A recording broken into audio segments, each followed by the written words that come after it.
Welcome to the Tom Golly Official Podcast. Today is a very special episode because today we're going to grill. No, we're not really going to grill him. That's just a joke. You guys know, if you've been watching the podcast, these are very cool, fun conversations. We're not here to debate, argue, or unless we want to. And honestly, I think he might be the first guest that could probably beat me in an arm wrestling match because he's in the best shape of anyone has ever been here. Though Elias Dummer seems kind of scrappy. Maybe we should have an arm wrestling match. Have all my guests come in, everyone arm wrestle. But with me today is Jonny Diaz, man. That's a terrible podcast. Arm wrestling matches. Yeah. Not what you do on a podcast. No, not at all. But it'd be great video content. Oh, yeah. That's yeah, true. I mean, really, it'd be a lot of. I mean, some people might enjoy that. Yeah, the audio version gets no downloads. That's for sure. I mean, we can't have like a Barstool Sports Rough and Rowdy like in the Christian music industry. Could we? That'd be interesting. Some boxing matches. I'll let you try it. Let me know how it goes. Right. Seriously. But I also you got my name right, which I appreciate. It doesn't always happen. You know, I'll be honest, man. It's kind of a funny story with that is because of the pronunciation of your last name.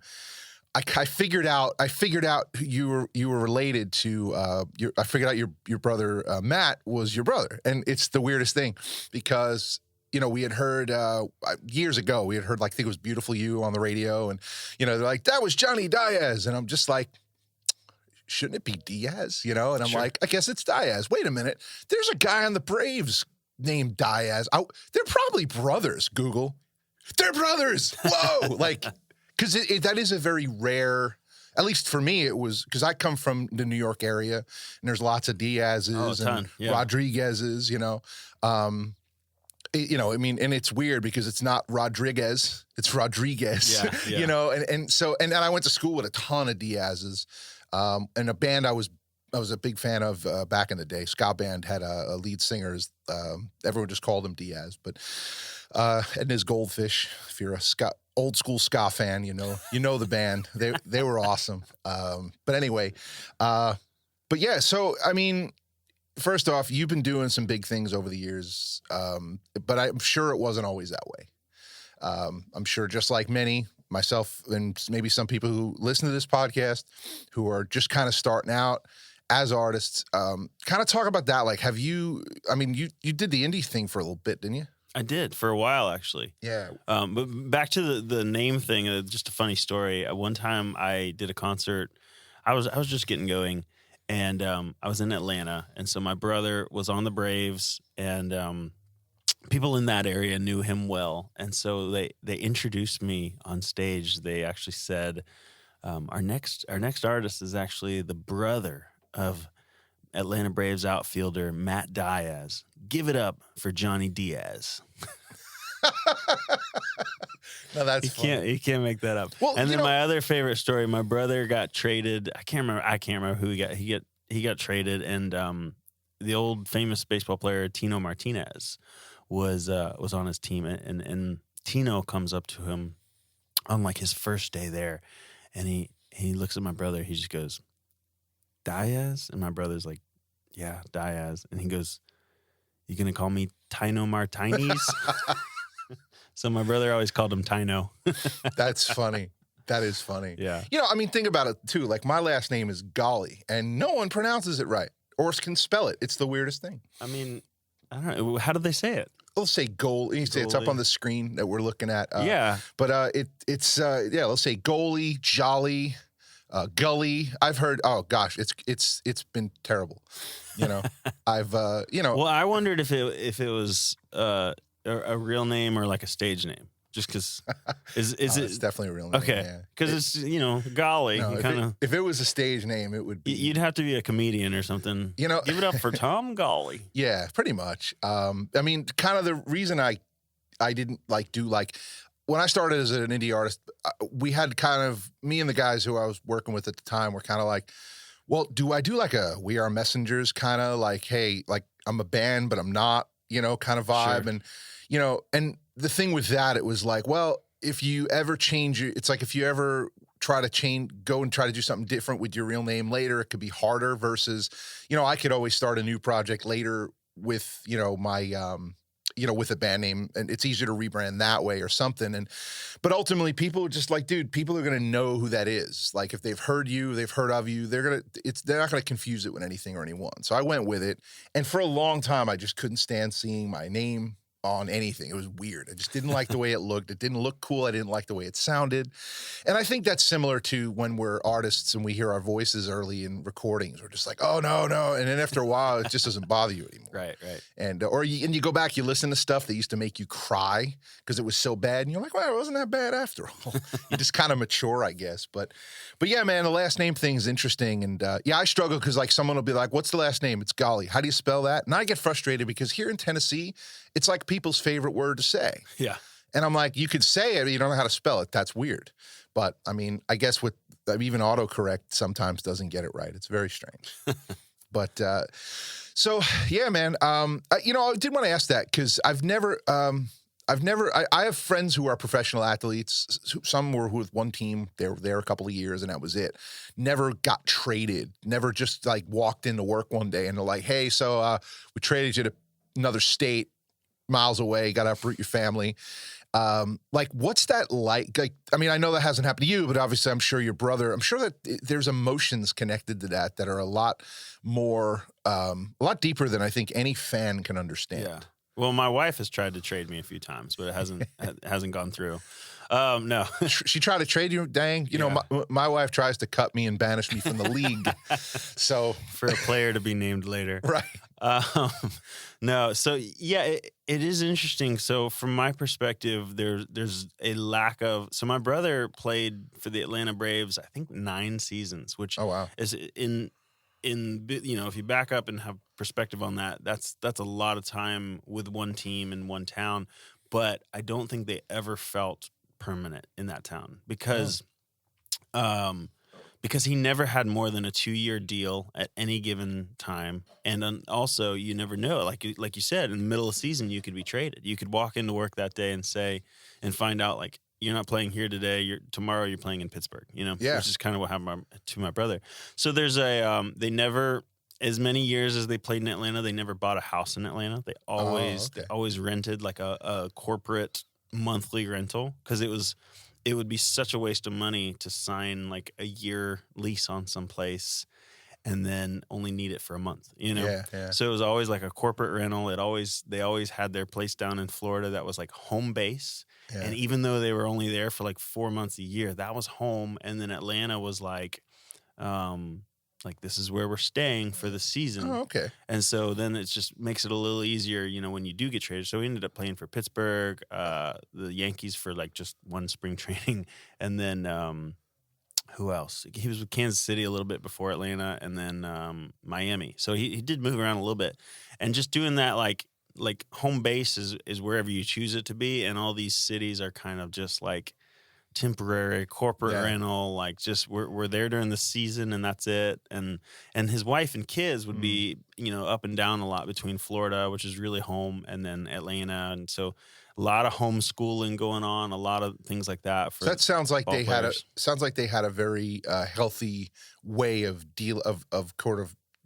dealing with his career and an understanding. Because I can imagine, like me myself, like I struggle having a guy play one tour with me, and then like maybe he gets busy, gets with somebody else, and then I'm just like, what do you mean you're not coming on the road next month? Like, oh no, like I think I would handle being traded terribly, but because I've watched like NFL Hard Knocks, and some of these guys either get cut or they get traded and they're devastated.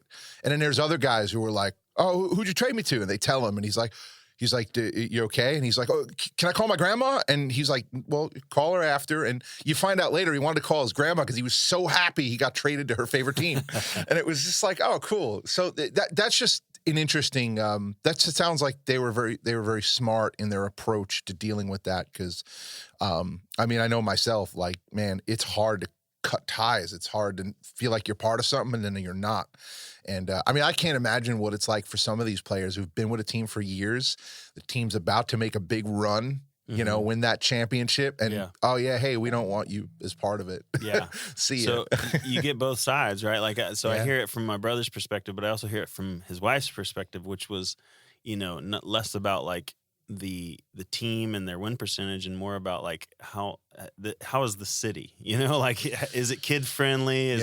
Are the wives on the team really nice? Are they gonna welcome us in really quickly? So there's totally two different aspects where it's like, San Diego could have a terrible team, but man, the weather's nice, so we're pretty happy to go out there. Kind of that kind of vibe. I got you.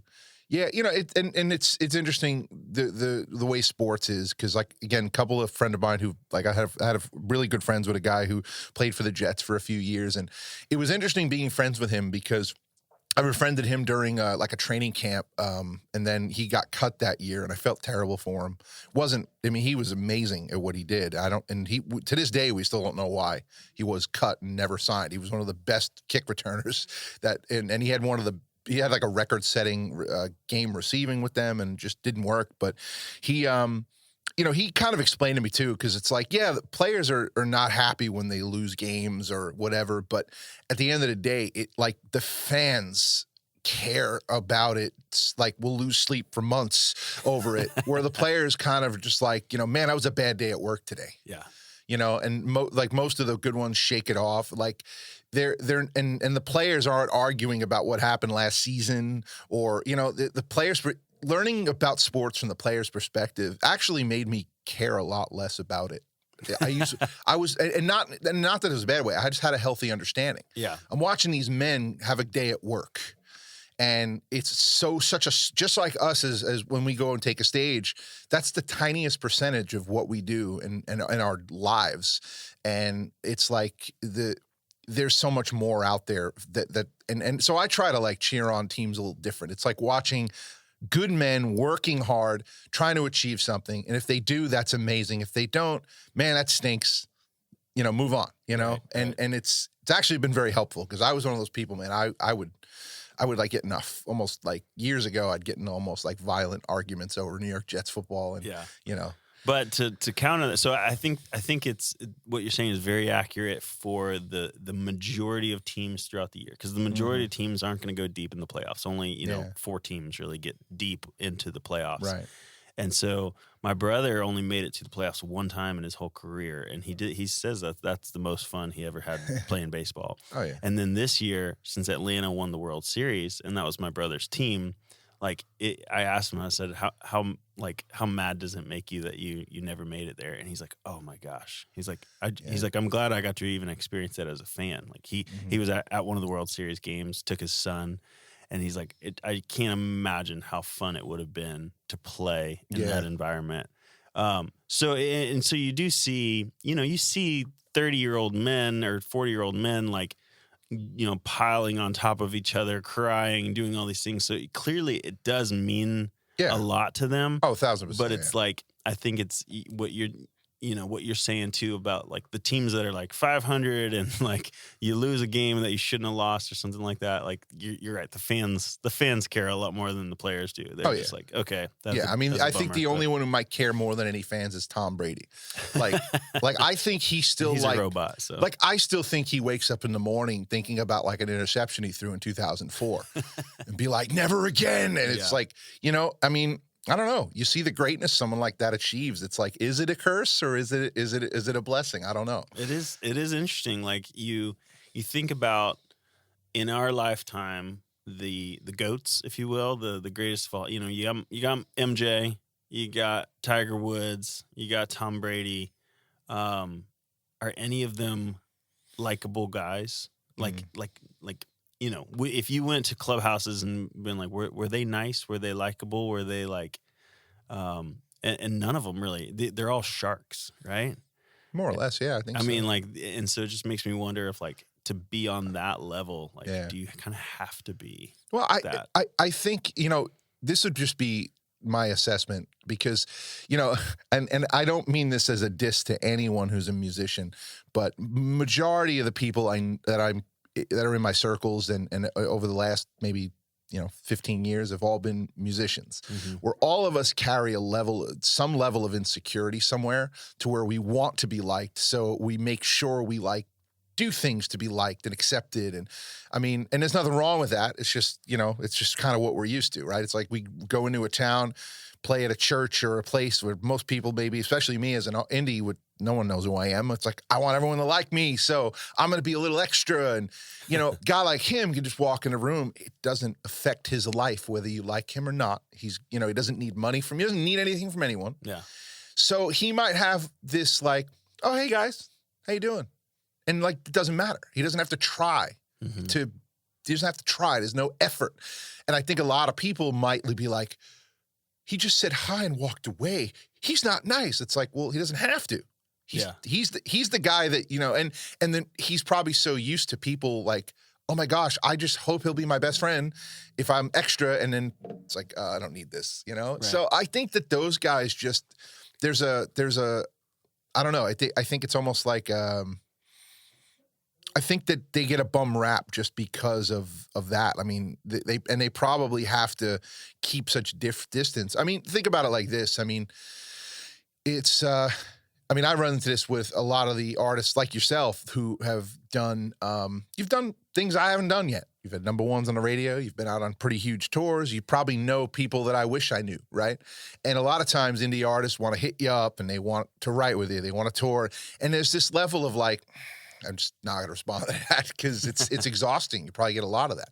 So I think that those guys are probably very, very closed off to just the regular rank and file, trying to find ways just to use them, whatnot. But to answer your question, I would say out of all the people you've mentioned, Brady seems to have this reputation. Like, I have never ever read anything where someone was like, he was arrogant, full of himself. He just kind of comes across as like just a very regular guy. That just, I think he was driving a minivan when he was when he was with the Patriots. Yeah. So, I don't know. I don't know how to answer that necessarily, but I can only assume. But I try to give guys like that the benefit of the doubt because it just, for sure. Well, and I think there's a different, because there's no objective winner in music, right? And so I think for men, we crave respect for sure. Like that's really what we want. We want to be respected. And so if you go to a golf tournament, doesn't matter how nice Tiger Woods is or how likable he seems, he either wins or he doesn't, right? And if you go to a concert, like the objectively most talented band, if they don't come across as likable, right, then like you're not going to think that you're not going to say they were the best. You're not going to, So I think there's a objectivity that allows people like that, Tiger, Michael Woods, to be like, Michael Jordan. Yeah, that's their the celebrity hybrid. couple name. Allows them to just be like, no, I won, and that's why you're going to respect me, kind of thing. And so, anyway, and I think that what you just said is exactly why I think you get a lot of the bands as they get bigger, just they're way less accessible. So they're not at the merch table after shows. They're and I think part of that is like, I think they're afraid of one wrong move, sometimes that one wrong person who's like wanted to tell you what they went through that week and pray with me. And they're just like, hey, there's a lot of people here. Definitely want to do that. But, I could see that them worrying, we're going to rub someone the wrong way because we're trying to make time for everyone so they can't. And so the more I watch and see that kind of stuff, the more it's like, oh, that's why. That makes sense because sadly in this industry, it's like you're, and this is the thing that I struggle with even as an indie, is like, I'm one wrong Facebook post away from like, forget it. Everyone's going to be like, nah, I don't want to mess with that guy. Yeah. Or, and that's, I think that's a challenge. I think that some other artist friends of mine have always not liked about the Christian industry, is they always feel that way. Like, we have to filter everything and be super careful. And that just doesn't seem fair, then, you go look at the secular rap and rock world and musicians, and some of these people are just like, man, like, they could say whatever they want. And, no one seems, they're not getting canceled over it, even though they're getting a lot of hate comments, they're still having a career. But it's like, it's interesting how like, I mean, there was I think it was, I think DC Talk came under fire many years ago over a picture, I think, of one of the guys happened to be at a bar to see a friend that they knew playing a set, and he got a picture taken of him with a Heineken in his hand, and it was a freaking problem. It's like, that's so weird. It's just, it's almost not right that's sort of this veil we have to sort of hide behind. And then it's like I said, you see a lot of, and then you see like, again, guys like Tom Brady who just seem to just, I mean, people just hate him because he wins. They don't hate him because he's not a nice guy. They don't hate him because he's a politics guy. They just hate him because he wins. Yeah. I think, one of the first tours I did was with Mercy Me. Oh, wow. And they did not go back to their table after the concerts. And as I had been an indie for years. I had just signed a deal, and I was like, it blew my mind. Like the first week, realizing like they're not going to go back there and meet people. Like they, will people think that they're jerks? They're not accessible. They're surely going to get more like fans, like lifelong, like, oh, I met them and they were so nice, all that stuff. And you can sell more merchandise. Like I just, as a young artist, it like blew my mind to think like they wouldn't do that. And then a few years later, I toured with Matthew West, and Matthew was like just kind of on that verge of like, I would say like going from, just to kind of categorize, I would say he's like going from like a B artist to an A artist. Like he was, you know what I mean? Like that tour, we kind of felt like I think it was, he had, I don't know. Can't remember the single, but a single was like, he had #1 single for like the whole tour. And at the beginning of the tour, we were seeing a few hundred people. By the end of the tour, we were seeing like almost 1,000 people a night, kind of thing. Like he was. I think his breakout song was "Hello, My Name Is." I think that's the one that like was. Yeah, he had a couple #1s before that actually. But, I know he had those, but I feel like when that time that song dropped, it was like that one was huge. Yeah. So, and he did come out every night because Matthew's like super extroverted, like just loves like, that gives him energy. But what I learned, so I would sit with Matthew at the autograph table, and it was exhausting. Like it was so exhausting because hundreds of people every night would come. They would want to take pictures and they would want things signed, but then they would also want to tell you their stories. And obviously Matthew was the headliner, and most of them went towards him. But some people would tell me stories about how a song, I had More Beautiful You, how that song like impacted them or whatever, and they would just unload these stories, and all great stuff. Like I'm super grateful for everyone who has been impacted by it. But when you start talking night after night after night, and you start talking about hours at the table, like, people who want to, don't really respect the fact that, hey, there's three more 100 people in line, and you're trying to tell Matthew this story and you're taking 12 minutes to do it. Do the math here. Like that doesn't, you know what I mean? And then add to that my son been playing guitar for 3 months. Can he call you? And you're just like, yeah. So it's nothing bad. It's just it's exhausting. And so that was like that was when I really learned like, okay, I think I'm actually an introvert. Like, because this doesn't give me energy. This takes energy from me. Yeah. And so I would go back on the bus every night and just like collapse, be like, I'm exhausted from this. So then I thought back to my tour with Mercy Me, and I just like suddenly it was like, okay, I get it. Like they're even bigger. They would have had twice as many people, twice as many stories. And also with bar, like I could just imagine, I can identify slightly with like, he's got a song, they got a song called I Can Only Imagine, which is essentially a song about heaven, about a loved one that passed.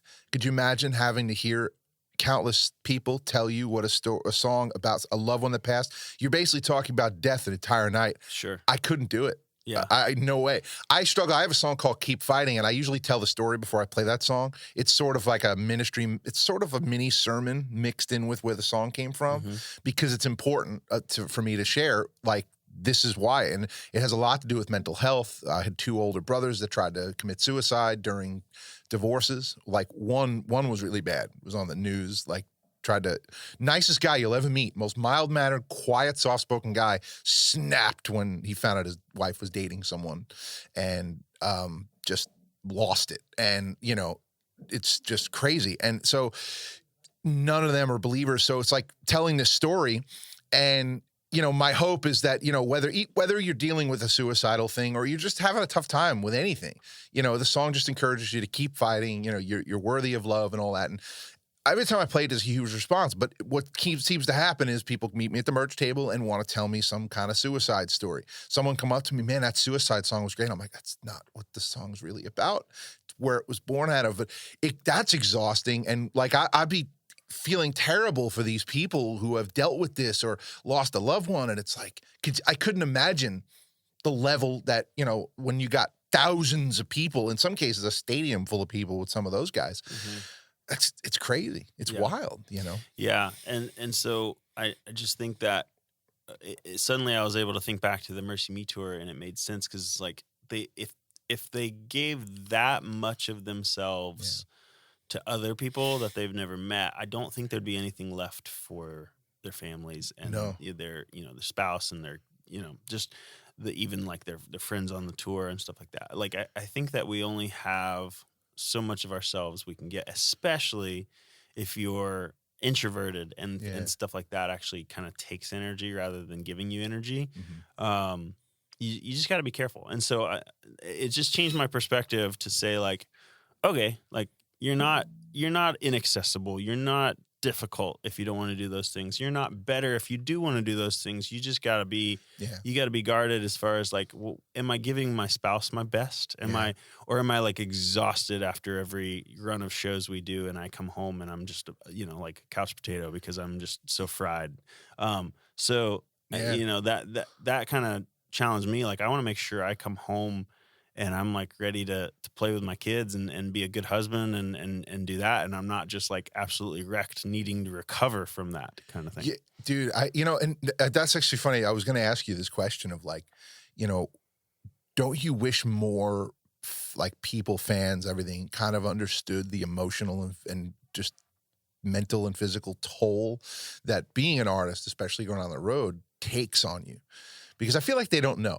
They don't get it, you know, and because it's interesting because yes, it's fun, but it's also hard. It's probably harder than anyone ever realizes. Yeah, and you know, again, you mentioned kind of everything. It's like, you know, it's like I'll go out on a short run, just a weekend, and between, you know, the guys showing up and, you know, the conversations on the road up, some of the guys you find out that are playing for you, man, like, oh, wow, they fill you in on stuff they're going through.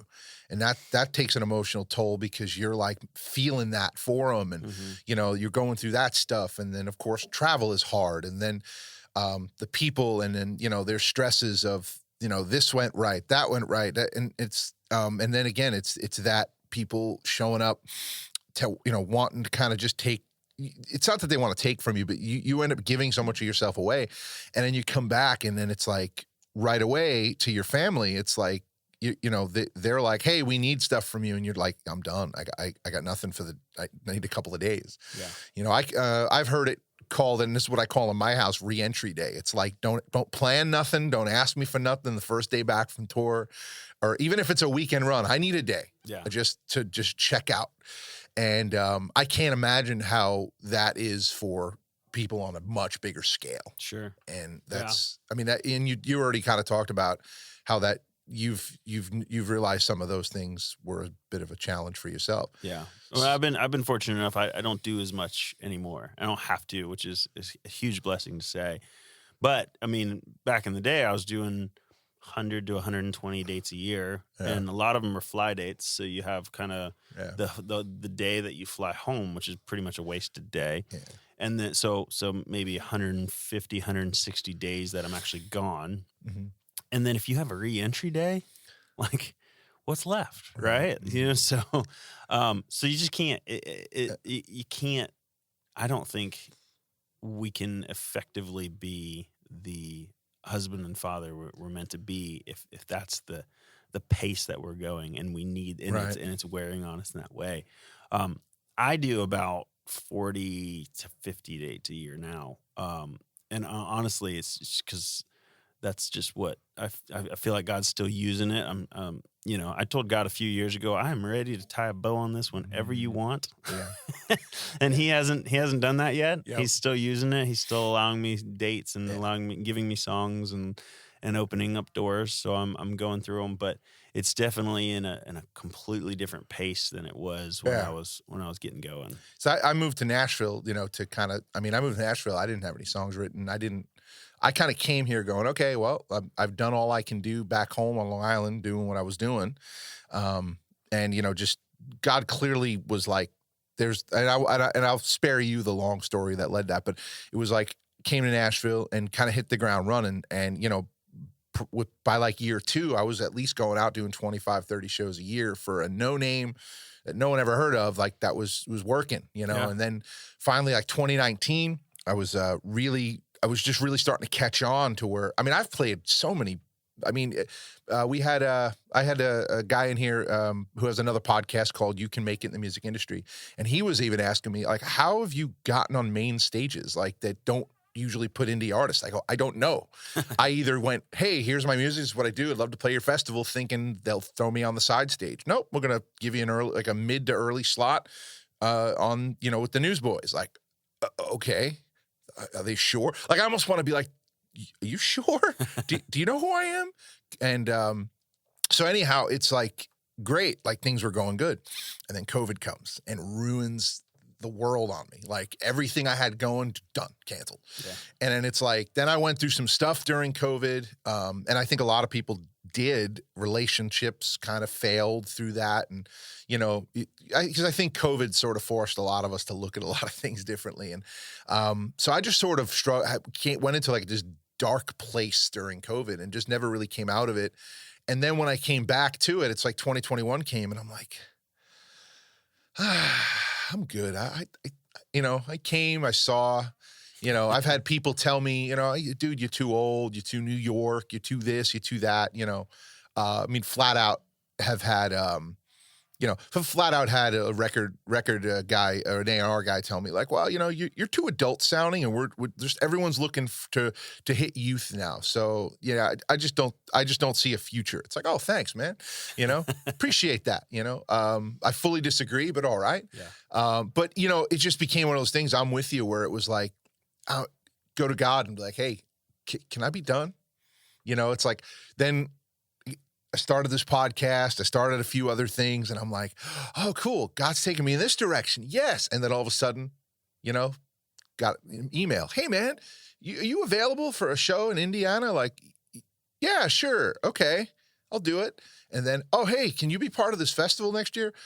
Okay, I see it's like weird. I'll have these conversations and go, God, can I sell all the gear? I'll put the money into something else.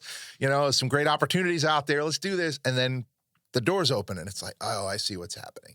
And it's people, I wish people knew how hard it is for a lot of us to continue to do something. Cause it's like, God, I'm ready to let it go. And God's like, nope, still doing it. And we're like, okay, doing it for you.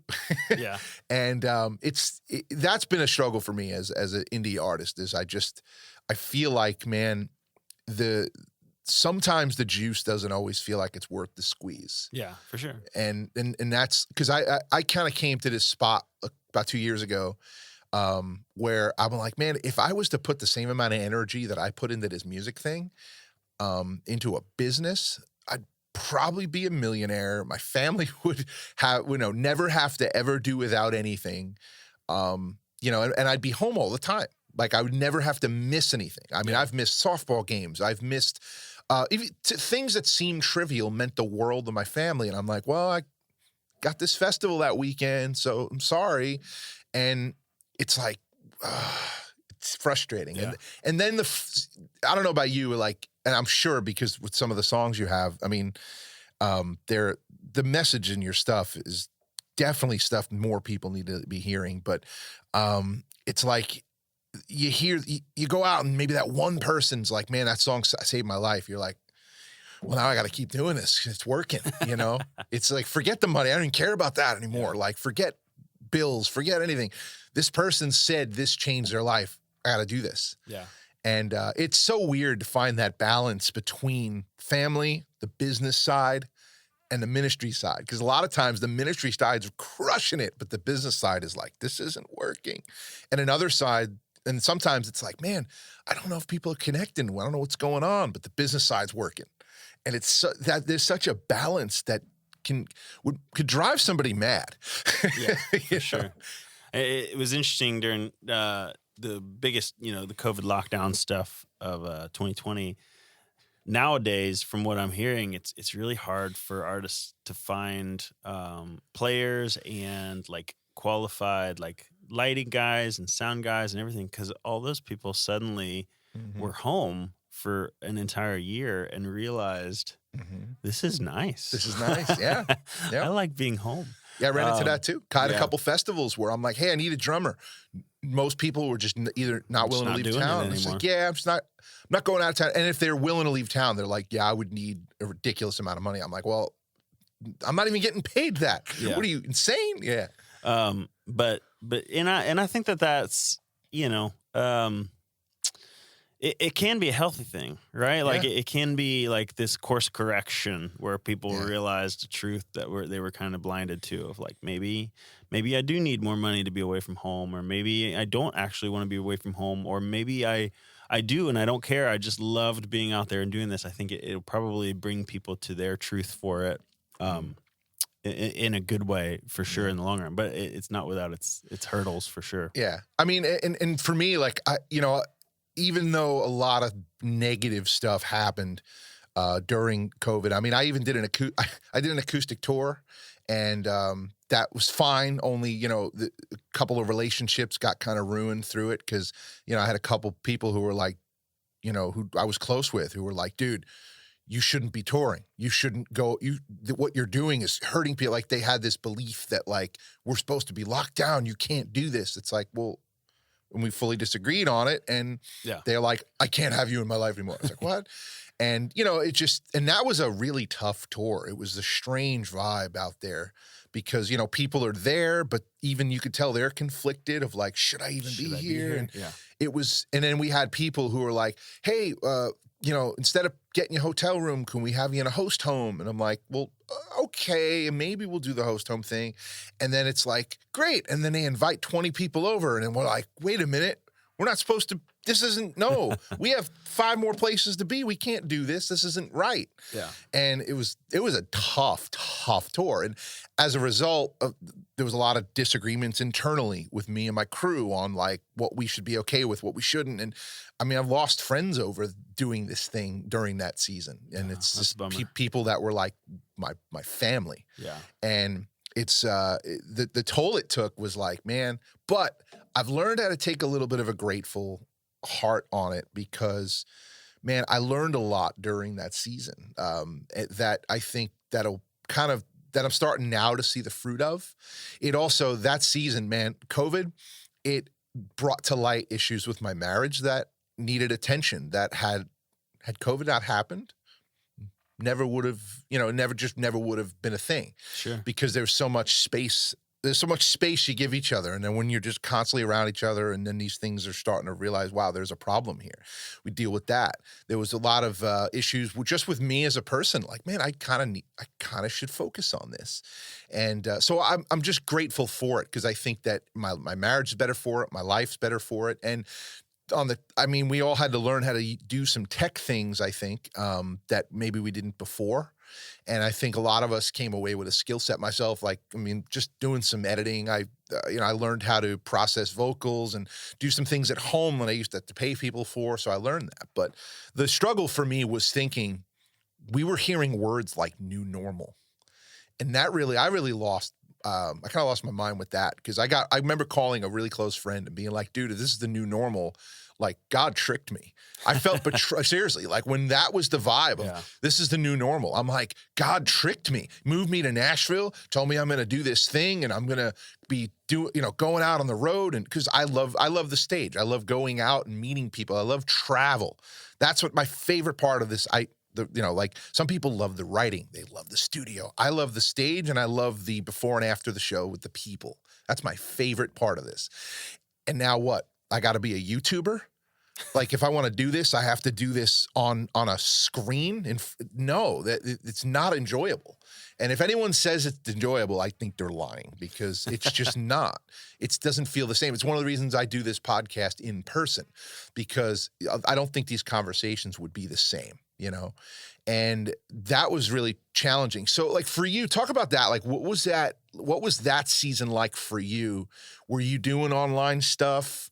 Did you enjoy the online stuff? Yeah. All that. So my focus quickly shifted away from music, and here's why. For most musicians, if income stops, you got to figure out how to pay your bills and all that. I have another business. It's a gym. Right? And we have roughly $35,000 to $40,000 a month in expenses. Mm-hmm.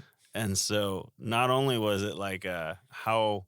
If music shut down, it's like, okay, we'll have to dip into savings. We'll have to figure out how to just kind of get through a season and all that. But you talk about like, hey, we got $40,000 a month in expenses that, and we're trying not to lay anyone off. We're trying to do all these things. Mm-hmm. What on earth do we do? So my focus quickly shifted away from music and like, how do we save the gym? How do we not lose everything we've worked years to get and all this. Because I mean, you couldn't have people come to the gym. Yeah. We were completely shut down for 17 weeks. We couldn't open our doors legally. So we pivoted in the best way we knew how. And when I say we, one of the things we've done at our gym is we've done some things wrong, but one thing I think we've really done right is cultivate a lot of ownership in our staff. They get paid a revenue share, and they have a lot of like ownership in our decisions and the things we do and the direction we move. And so because of that, I didn't have a bunch of people standing there saying, all right, we're closed. How are you going to pay me? Right. Instead it was, we're closed.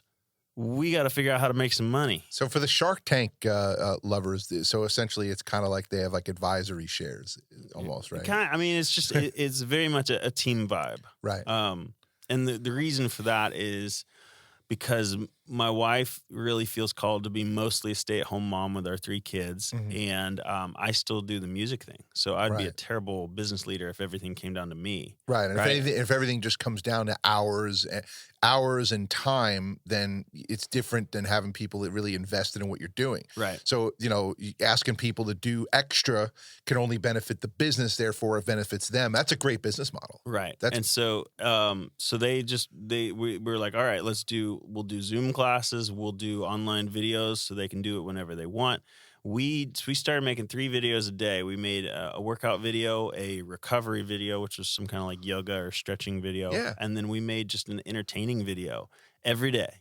That would come out at 6 p.m. at night. People were done their work day, and it was everything from, we would do kind of like podcast interviews with people. Yeah. I had a few interesting people in my phone that I could call up and do. We did game nights where we would like do a virtual game night with we have 400 members. So we would have them like log in and we'd have game nights together. So this was essentially a way, and again, you don't have to reveal all the secrets, but this is a way to stop people from canceling their membership, but continuing the membership to feel like, hey, we're getting something for this. Exactly. That's brilliant. Our mindset went to, how can we provide so much value that they don't even think I should cancel my membership right now. Yeah, that's or pause or whatever. Yeah. And obviously people did, right? And a lot of them were because they were concerned about their job or even lost their job or whatever. It was, it was tough. I haven't been to the gym in like a year, and I think my Planet Fitness membership just keeps taking $20 out. It's like ding, ding, That's ding. Their model. That's their model. But for us, it's like, how do we add so much value to these people's days to where they'd be like, I can't imagine canceling right now because it would be like so hard to do without this workout video. And then that piece at the end of the day is so fun. Like I was able to do like some fun interviews and stuff like that. So we worked really hard for weeks and weeks and weeks. Just like we'd meet every single day. We'd film, we'd brainstorm about the next week's, like we called them finisher videos because in our workouts a lot of times we do finishers. So our finisher video, like what do we, and most gyms lost around like 50% of revenue during that time. We only lost about just over 10%. Wow, that's so I phenomenal. was really proud of how we did, and that allowed us to not lay off or furlough or anyone. Yeah. We kept our full staff.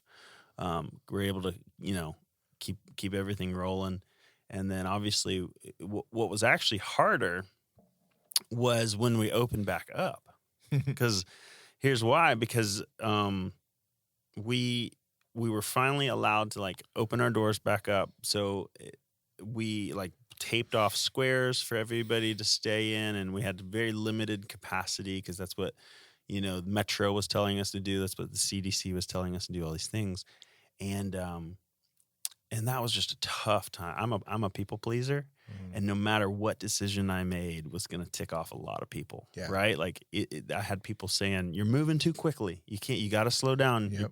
And then I had other people say, "Why are you so afraid? Like just open it back up." I had people mad at me in both directions. So that was a really hard time.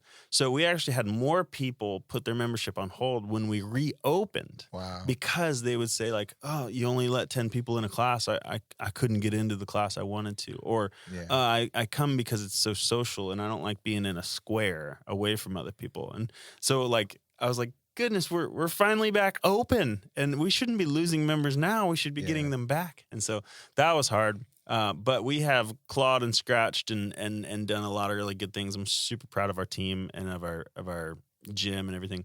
So all this say, I know this is a podcast about music, but honestly, so here's the thing: it's a podcast about the guest and whatever we talk about. It doesn't matter. So my mind, because the music thing, I was like, okay, no gigs means no income.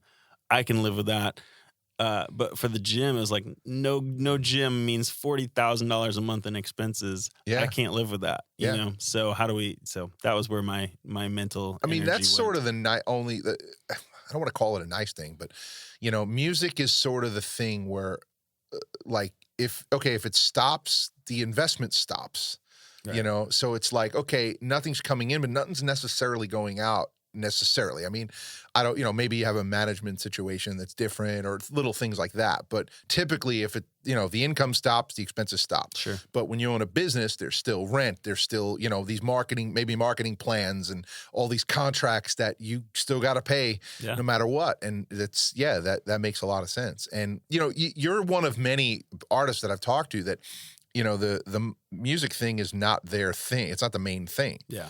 And I love that. I've met a lot of artists do that, and I think that can be a really healthy thing, right? Because then, I'll be honest, like so our gym's been open 7 years. When it started, music was my main thing. The gym was the side thing. Now, as far as financially, that's flip-flop. The gym is the main thing. Music is the side thing, and that's a beautiful place to be with music. Yeah, because I've got no pressure. Right, I can write the songs God wants me to write. I can play the gigs God wants me to write to go play, and I can if I don't want to put out a project, I don't have to. If I do, I do. It's like it's very freeing, and there's so much. And you're with a label that supports that, right? I was, and then I'm no longer now. So I'm actually independent now. Oh, okay. So, but for years, my label was like super supportive of that and everything. Yeah. And then eventually it was like, this is a little much. We probably need to. And I almost tried to like. They're great. I don't want to say anything bad about them, because I like years ago I was like, hey, don't you guys probably want to have a talk with me? Because I'm like, kind of half in, half out. Like I get it, and they were like, no, if you feel called to do music, we're going to help you put it out there. And so I was always amazed that they kind of stuck with me, even though my mindset was like in that place.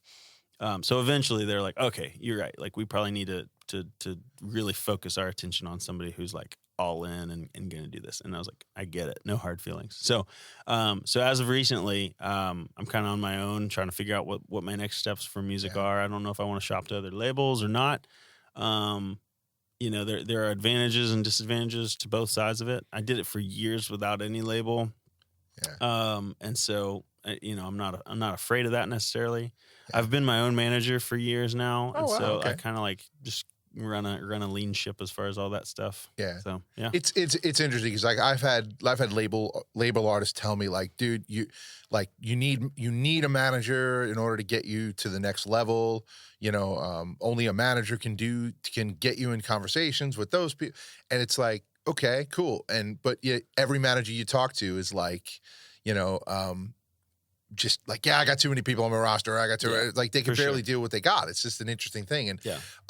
it almost seems like in this industry, like if you're self-managed, they just don't want to deal with it. Yeah, no, You I know? get that. People ask me how the self-managed thing has gone, and I say, if I was trying to launch my career or change my career, I would really need some help to do that. Mhm. Not because I actually business is one of the areas I'm actually gifted, but like you're right, you don't get the conversations when you're like, hey, I'm here to represent myself. Yeah. It doesn't go very far. No.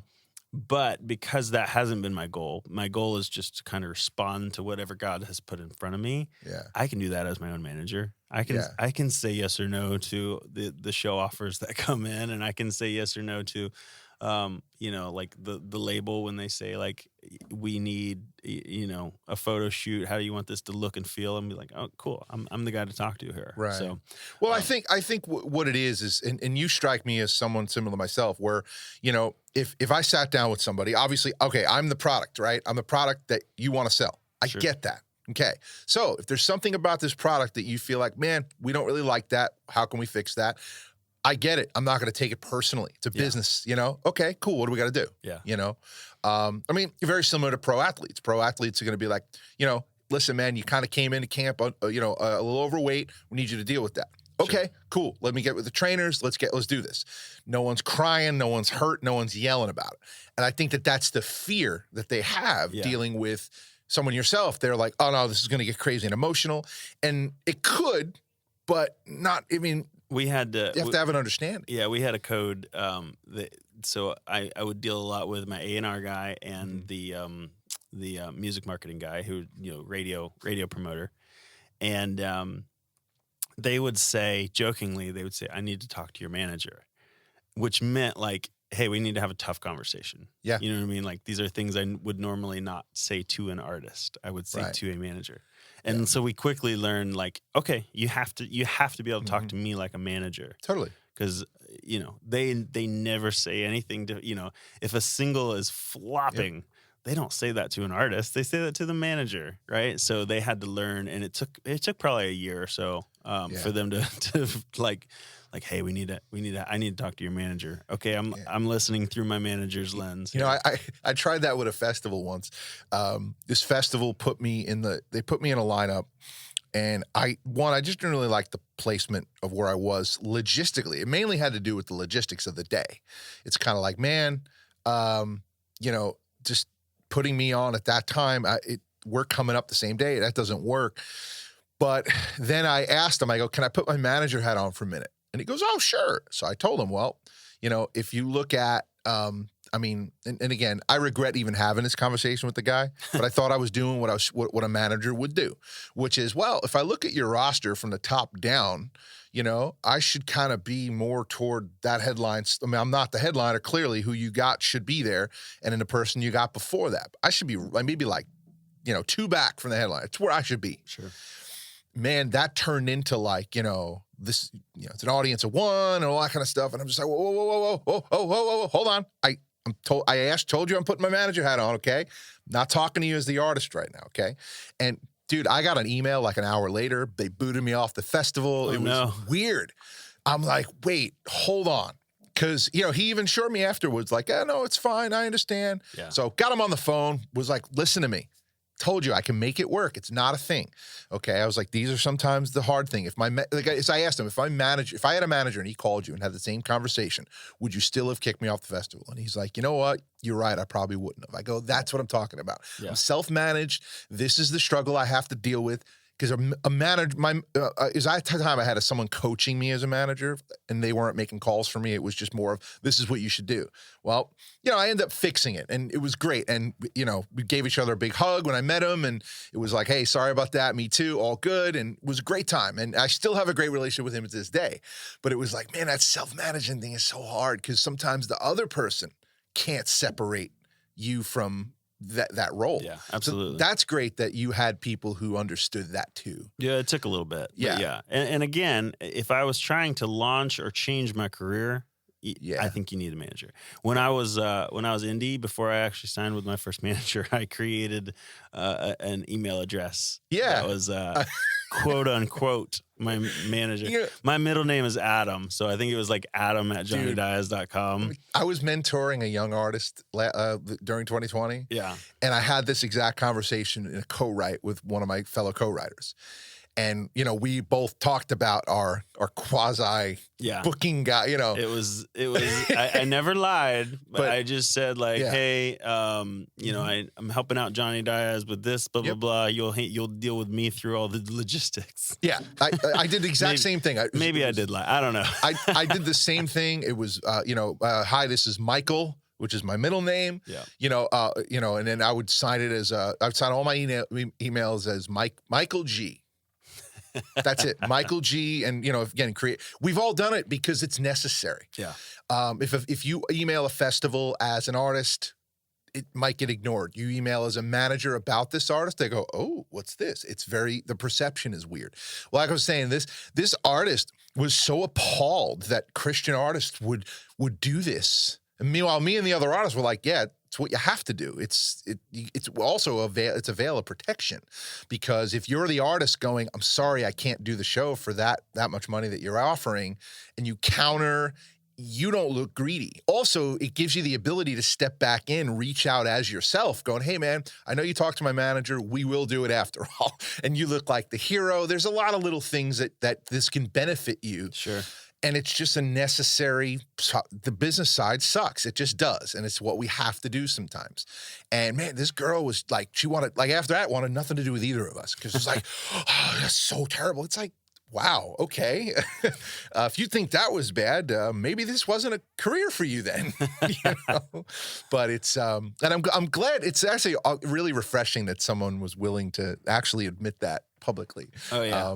I mean, it's not our favorite part of the business, and it's what just has to happen. At the end of the day, it's probably my least favorite thing about this whole thing. I mean, I think merch was my second least favorite, because like I never cared about merch. Like at one point I was kind of like, man, people are just going to like this so much, and they're going to want to give offerings, and they're going to want to do that. That was the belief I had, because that was my experience back on Long Island. People liked the band. They just was like, they'll buy your CD and they'll just give you money. It's just what would happen. So I was like, cool, I don't have to do any of that stuff, And then before I know it, it's like, oh, wait a minute, man. Like that's the only time I'm going to make a dime here is if I have something to sell. Yeah. And then it's just, it's not my favorite thing at all. I've just never wanted to be a T-shirt salesman. And sure. At at the end of the year, I do my own bookkeeping and stuff. And at the end of the year, I'm always amazed that the merch table sales come out very close to my guarantees. Yeah. So I'm almost make as much money doing merch as you do from actually playing the show. Yeah. Which is, now you can't ignore it. Do you mainly do like a set guarantee, or do you like me where you do a lot of it's all different? I have more of a set these days. Because I'm not looking to do as many. Right. And so I'm totally fine to just, if somewhere comes in and says, hey, we can give you X, and it's just it's super low, I'm at this beautiful place where I can just be like, that's so kind, like I really appreciate it. I'm not able to do it for that. Like maybe I can even recommend an artist who could. Yeah. Well, I think that's the hard part, that a lot of, because I'll get someone to reach out to me, and they don't realize how it comes across a little bit. And I get what they're trying to say, but they'll be like, we reached out to this and such band, and they wanted X amount. Yeah. So they're like, well, how much would you want? And then I'm like, well, I tell them, and then for some reason it's just weird. It's this weird thing of like, I almost correct, like, go, hey, those guys are worth it because they got, they come with a crew, they have a bus, they have this, if I had all that, I'd be worth this. I'd be worth that too, money wise, because of what I feel like we bring. But I always feel like I have to defend the person that said no, because it's like, hey, they're not getting rich off that. Sure. Yeah. And in my case, it's like, I also try to explain that, look, like myself, yes, I've had to say no to some stuff because I'm like, listen, I'm a business owner, and essentially by doing what you're doing, you're asking me to take 2 days away from a business. So it means I'm not going to make any money during those 2 days. So I have to recoup that somehow. Plus I have band members that have day jobs that I'm asking them, hey, take a day off where you make more money doing that to come with me and do an 8-hour van ride and get paid less, and it's like, that's what they're asking. And it's, I don't know. It's just such a weird business sometimes where I'm just like, I don't know. I just, it's like that's been the frustrating thing for me, is like, I don't know how much more I can push to do this and have it make sense for me just because of that. And unfortunately, the pie in Christian music isn't that big, right? And so like, if everybody takes their piece of the pie, it runs out quickly. And there are really only a handful of artists and bands that pay for themselves. And what I mean by that is they book concerts and they sell enough tickets at a high enough price to not only pay everything they need and their crew and their buses and their everything, and also make the promoter who put his neck on the line a little bit of money too. There's not very many of those. Like, I have done show, I've been doing this 15 years, and so I have concerts that sell tickets and make good money every now and then. But a lot of times it's like, man, this barely broke even, or like it like maybe didn't, and the church has to kind of come in and foot the bill for the difference. And there's just, it's really hard. At least they did that. I watched a guy, a promoter on Long Island, a young guy, and he was doing pretty well with some smaller acts, I'd say he had like B and C level acts, if you will, coming out, able to fill up those 1,000-person churches pretty decently. He did fine. Then he was like, all right, it's time. Puts on this big, he had this idea for putting it on an indoor music festival, which big mistake. But he brought out, it was a pretty big lineup. He had, I think it was Big Daddy Weave. He had Crowder, Loving the Outcome, like just a bunch of different people. And I think this venue, it's called The Space in Westbury, Long Island, and I think it could hold 2,000 people, packed tight. Okay. I think maybe 300 people came. Oof. He was really, because, I was trying to work with him at that time. This was before I had really done much touring, but I always had a good business mind. And I'm kind of like, dude, he was kind of stressing out, going, man, like, online ticket sales aren't doing well. He goes, I think people are going to show up and, and pay at the door. And I'm like, dude, you got to, I was like, I was trying to tell him, like, dude, you should be calling up churches and doing like 2-for-1s and like, hey, if you can get a youth group of 20, you only got to buy 10 tickets, buy one, get one, get butts in the seats, man, fill the place out. Then the bands will sell merch. The venue will be happy with you need to get this place full of people at this point. And he's like, I can't. It's like, well, you're going to lose money anyway. Yeah. So the last week you should be calling churches. Hey, how about free tickets? Either way, just pack the place out. It'll, and then even if you added to the, no one expected this, but be like, dude, we had to give away a lot of free tickets. Let's do an offering. We have a lot of people in the building. That'll help offset costs. Do that. And he just wouldn't do it. I can't. He was like scared. And I was like, but anyway. Was he scared because some people had paid? That's what I think his fear was. It was like, and it's like, well, look, no one needs to know this. But like, look, we're calling churches. We had extra tickets. We want to help you guys out. So we'll do them on a buy one, get one. Yeah. How many youth pastors would be like, oh, cool. Yeah, you know what? The church will just buy the tickets outright. Yeah. And not even collect them from the kids and just bring the kids in. Because that's the thing. It's like, especially churches, man, they're frugal. They're not going to just throw money around. They're I don't want to say that they're smart with the money because they say no to a lot of good things. But I mean, I'm sure you've gotten the board said no. Yeah. They say no to good things.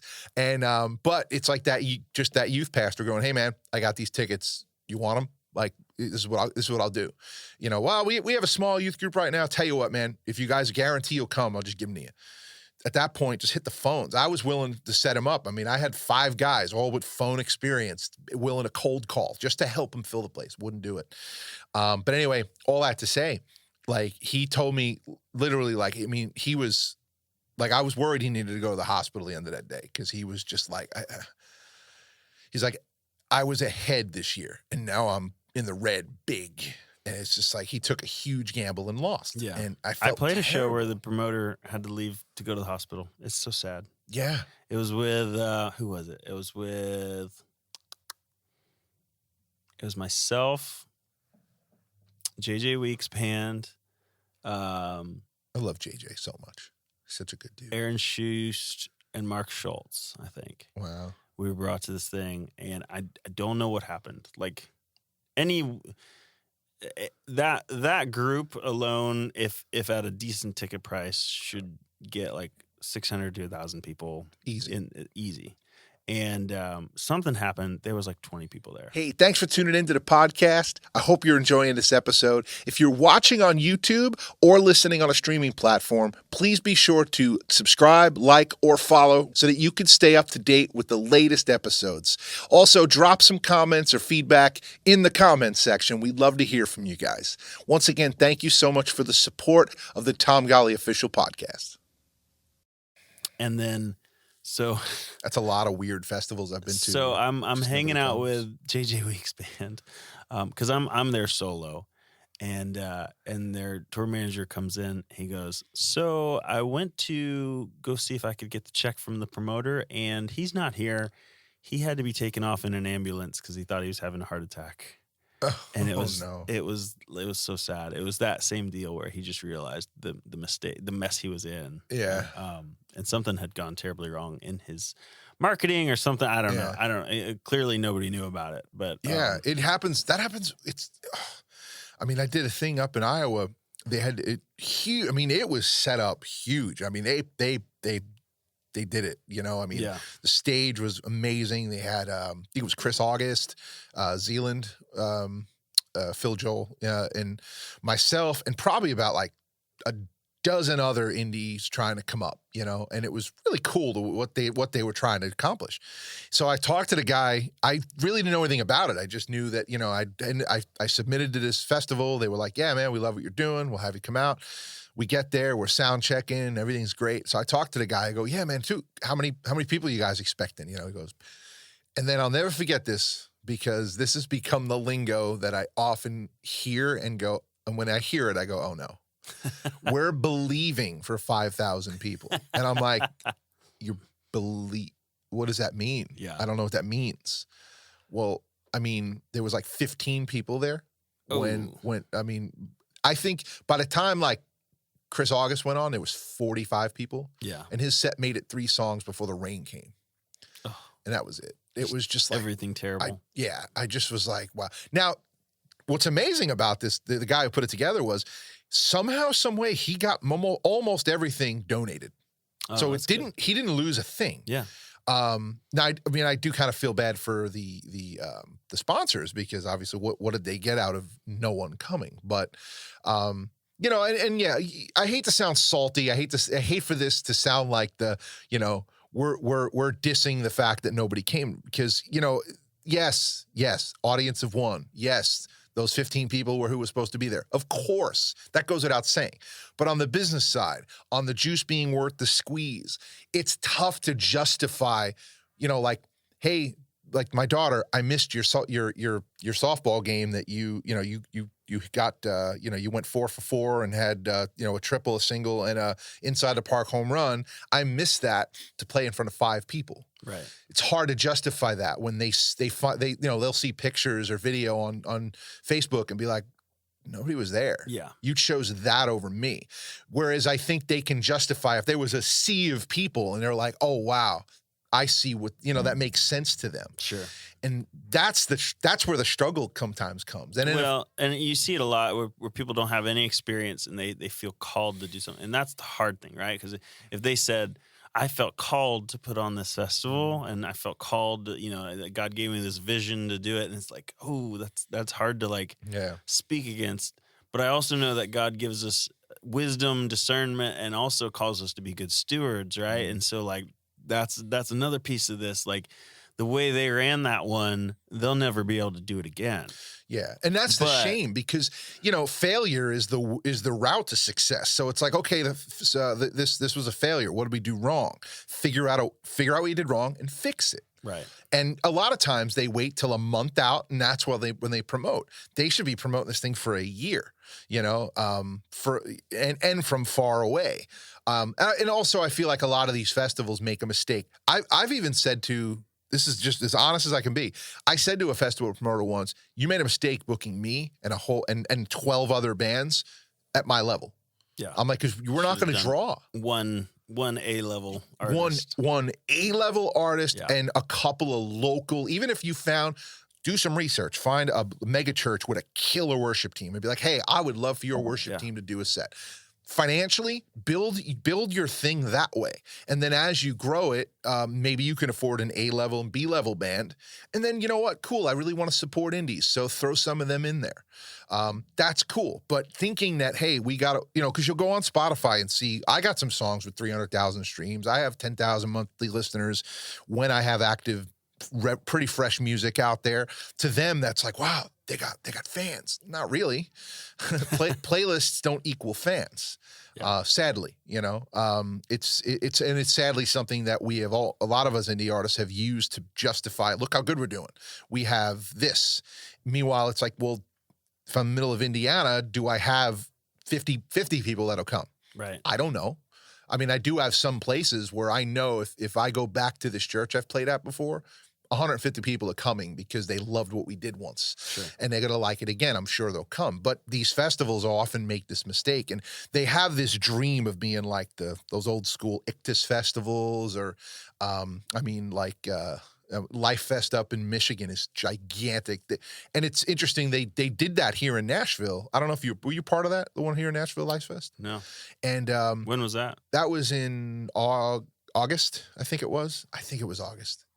It was hot as heck. So, I mean, it was the first time I ever did a show and I didn't even go change. Like I looked like a crew guy just wearing short. I never wear shorts on stage. I had shorts and a tank top on, and it was so hot. Our stage was in the corner. There's a cornfield all around it.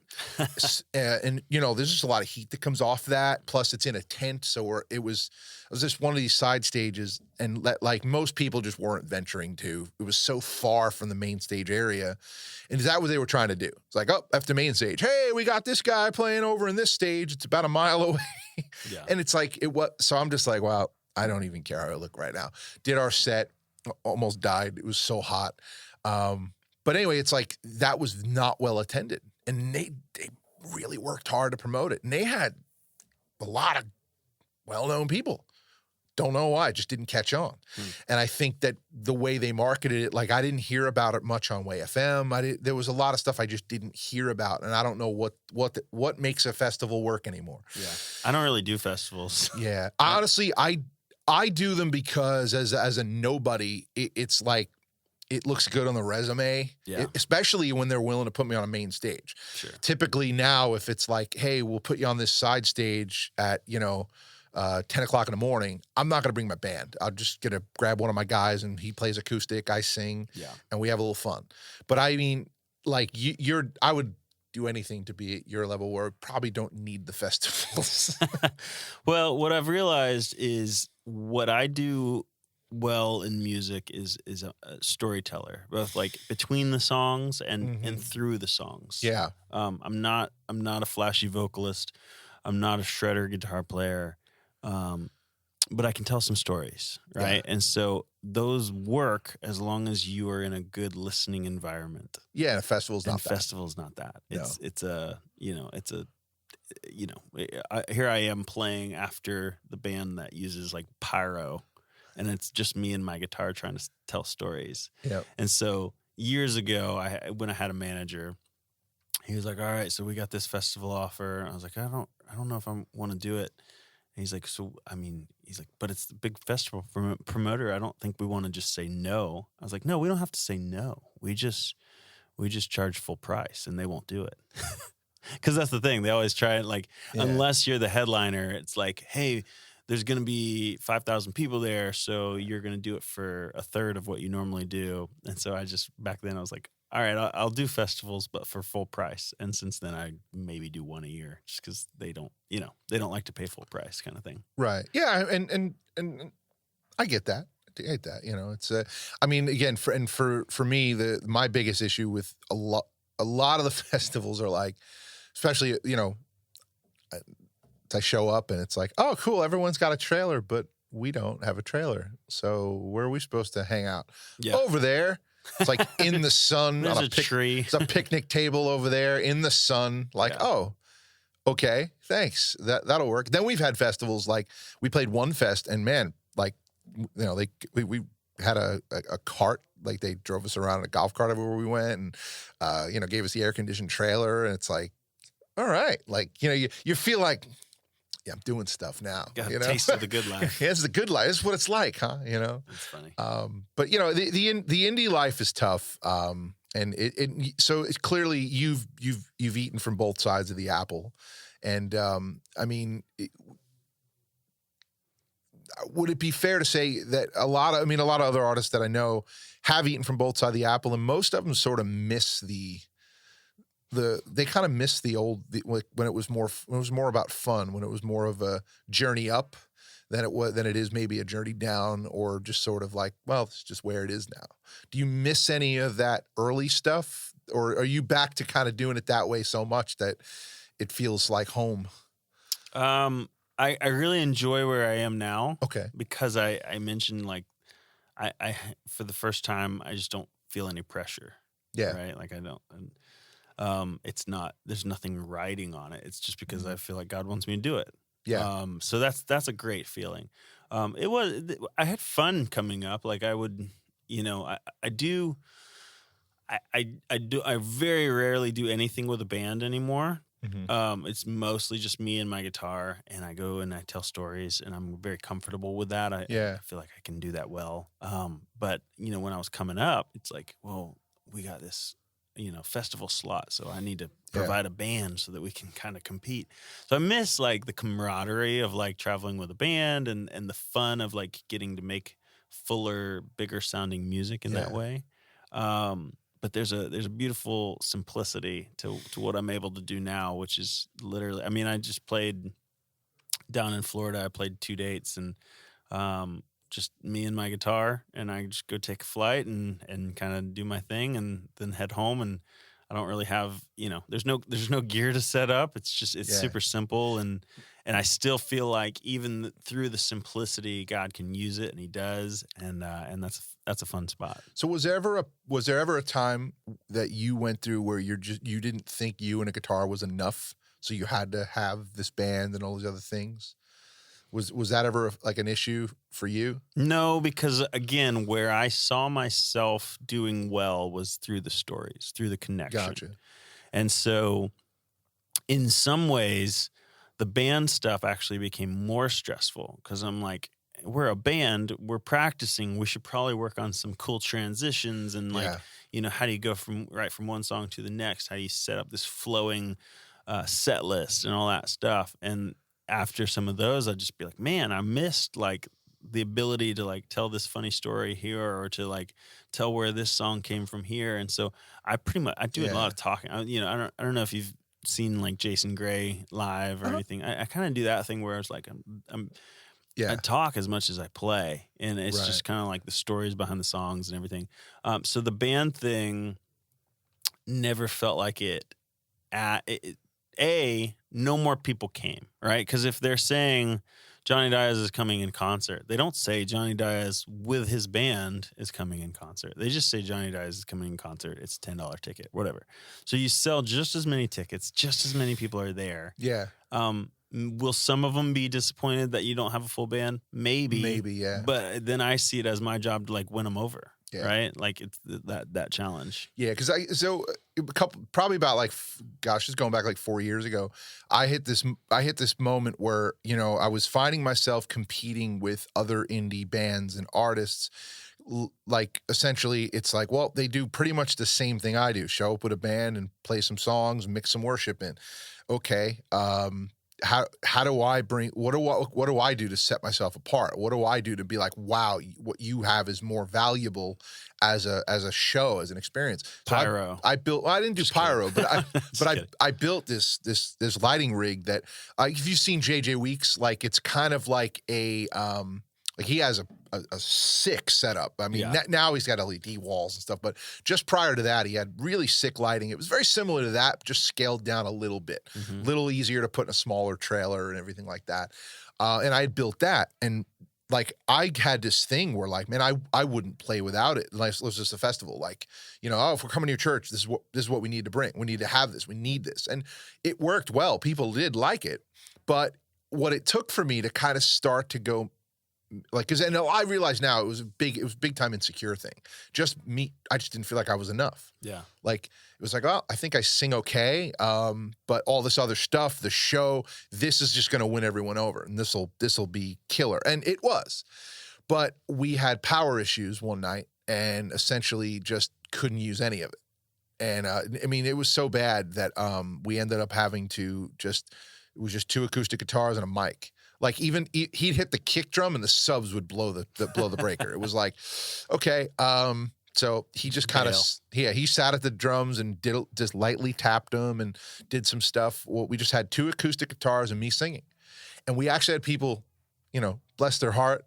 It was outdoors. We spent all day setting this thing up for them to be like, well, we like the acoustic thing better, because we had gotten through like 3 songs and it was working, and then poof, blew. We reset it, poof, it blew again. We're like, forget this, just gonna go acoustic. And then it was like, well, that was interesting, and we killed it in merch. And then, like I said, I did an acoustic run in August because we did it because it was less risky, paying less people, and it was like, hey, if 5 people come, that's not awkward. It's awkward when it's a band and 5 people, but hey, acoustic, hey, line up, we'll play for you guys, you know? And it worked well. I actually made more money on that tour than a few other tours I had done where I had double the dates and, had four more people on the road. So it was like, well, I mean, we'd have 10 people come, and I don't know what they bought, but the merch numbers were insane. It was like, whoa, this is crazy. I did a festival because I couldn't, like we mentioned earlier, where I had trouble finding a drummer. So I'm like, well, with no drummer, just go do acoustic. Mm-hmm. Oh, well, didn't even tell the promoter. I just showed up like, oh yeah, no band, it was acoustic. And it was always the plan. Anyway, much to my surprise, I was a little worried. We have this one song called Making Moves, and it just feels really naked when it's just acoustic. Much to my surprise, man, we had the whole front row like stepping and vibing to the song, and I'm like, I'm doing more acoustic stuff. This worked. Yeah. And that's sort of been like an interesting journey to get to a place where now I'm like, there's nothing to be insecure about. Just showing up and singing and sharing my heart, sharing the songs is enough. Yeah. And to me, that's been a game changer. But at the same time, I've also had, similar to a couple other guests I've had, where they're like, you just got to not care. And if God has opened a door, go through it. Don't worry about where that door is necessarily leading. Just show up, do what God's called you to do, whether that's 10 shows a year or 100. And I mean, and ultimately that focus has led to this podcast of like, all I ever want to do is reach people. And I feel like music does that. Social media doesn't for me necessarily. Cause, and I've had people like not just peg me wrong. They're just like, hey man, I don't know. They think I'm arguing, or they think I'm trying to stir the pot, and the point is like, you could say something of like, for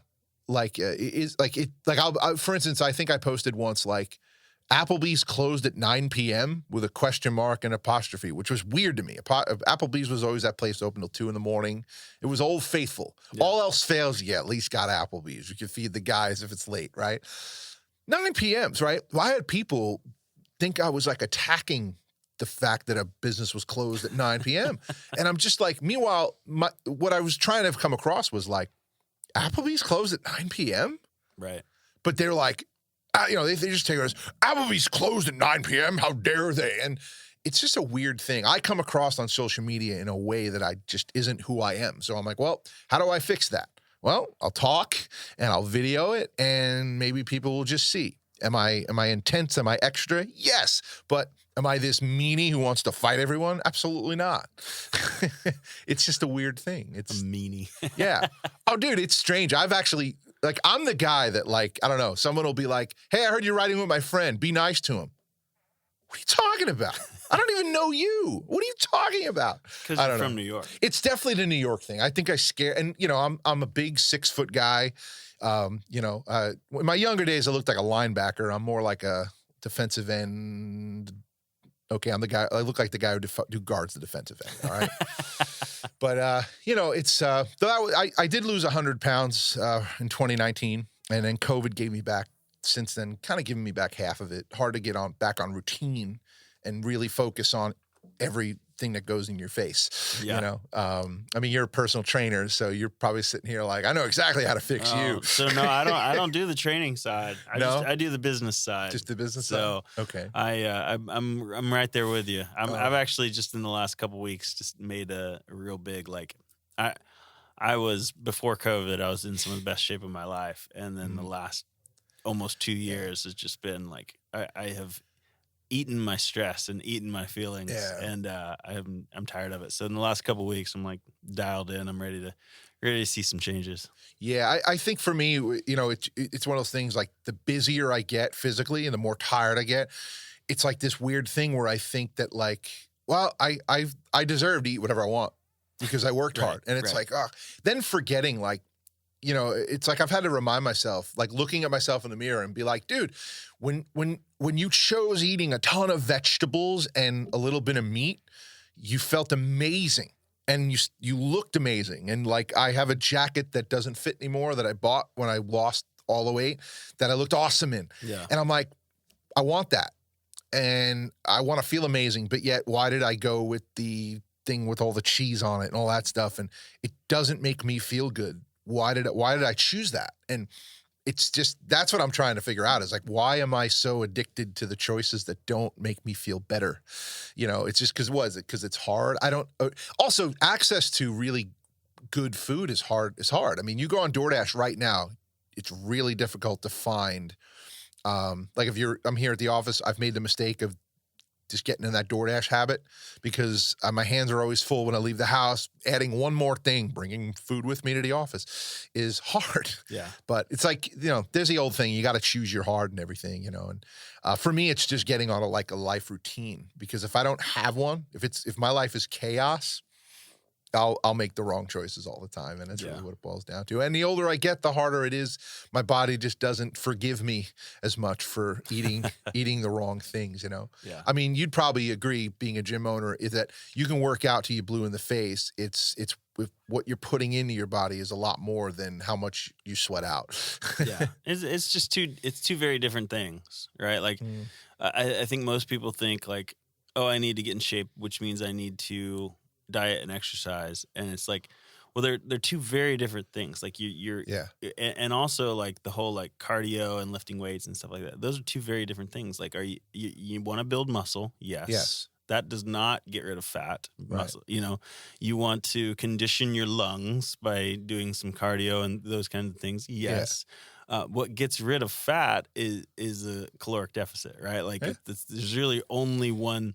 There's all these diets that, like, make you lose weight, whether it's vegan, carnivore, keto, paleo, just all these things. They make you lose weight, but it's for one reason. It's because you're in a caloric deficit, right? Yeah. And so you just gotta, like, realize the difference between, like, oh, I'm working out, therefore I'm going to lose weight, and, like, no, I'm working out, which burns a few more calories, which helps me to create a caloric deficit. So I'm burning more calories than I am eating and taking in. And then you go to the next step, which is, okay, so if that means I get to take in this many calories, what should they really be made of? I could eat crap and still only eat 1,800 calories. You can eat bacon and still have a caloric deficit. But you can actually eat whole food. And I actually eat a ton of meat. I'm a big, like, carnivore. And yeah, there'll be people won't like this because you can argue against it. But if I've done a lot of research about moving more towards a carnivore diet. Yeah. Okay. But this is grass fed, organic. Like these, you're getting all the micronutrients that you would get from the vegetables through the meat because you're eating the right kind of meat. You're not eating the crappy McDonald's patties. Right. This is like genuine, And so I eat a ton of meat for somebody. You ever hear Joe Rogan talk about what it's like to eat elk? His elk. Oh yeah. I have a bunch of deer meat in my freezer. There's a whole quote of like, you are what you eat, right? Like, okay, most people are eating chickens. It's this stressed out bird, and he's not wrong. Like if I find myself, if I've been eating a lot of chicken and turkey and stuff, I find myself like I'm stressed out all the time. Why? Huh. And it's like, but it's interesting that I love quoting this all the time. But it makes me want to try elk so bad because it's like, look what you're eating. You're eating this forest horse that has swords coming out of its head. Like that's what you want to put in your body. Yeah, it's just the one thing I gotta say I love about Joe Rogan. That man, the way he can describe things is just incredible, and he finds this elegant way of just like. I mean, whether it's describing a fighter or or just a concept, he has this amazing way of explaining anything. And just hearing that man talk about elk, it's just like I'm online ordering it. I just can't pull the trigger. It's so much money to order it. It's and I can't find it locally here. And every time I've been in Ohio, I know of people who like, there's an elk farm down the road. It's like, do we have a cooler? How do we make this work? How does this work? Yeah, but, I don't actually. I've never been hunting, but I have a bunch of friends who have, and so every now and then I just throw out like, "Hey, anyone got any extra venison?" Yeah, and I have a whole freezer full right now because they're they always kill more than they can eat. Yeah, I mean, I was a big fisherman growing up. Yeah, we always had like striped bass and a lot of these different fish, and it's interesting. I've never really noticed it until.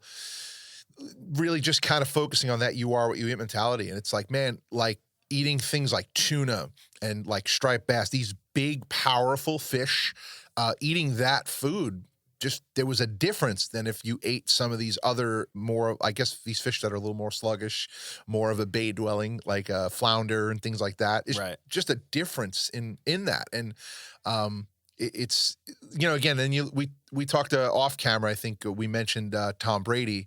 Actually, no, we did talk about Tom Brady on camera. But Tom Brady, like that, you see what that man eats, and it all makes sense. Yeah. Like there's something to it. Super clean. He doesn't eat a lot of meat, but no. And I would say like some people are gonna hate this, but avocado. I hated avocado for a long time. I was just like, ew, what is that? It's this gross, mushy thing. But then something changed in my life and taste buds where I'm like, it's amazing.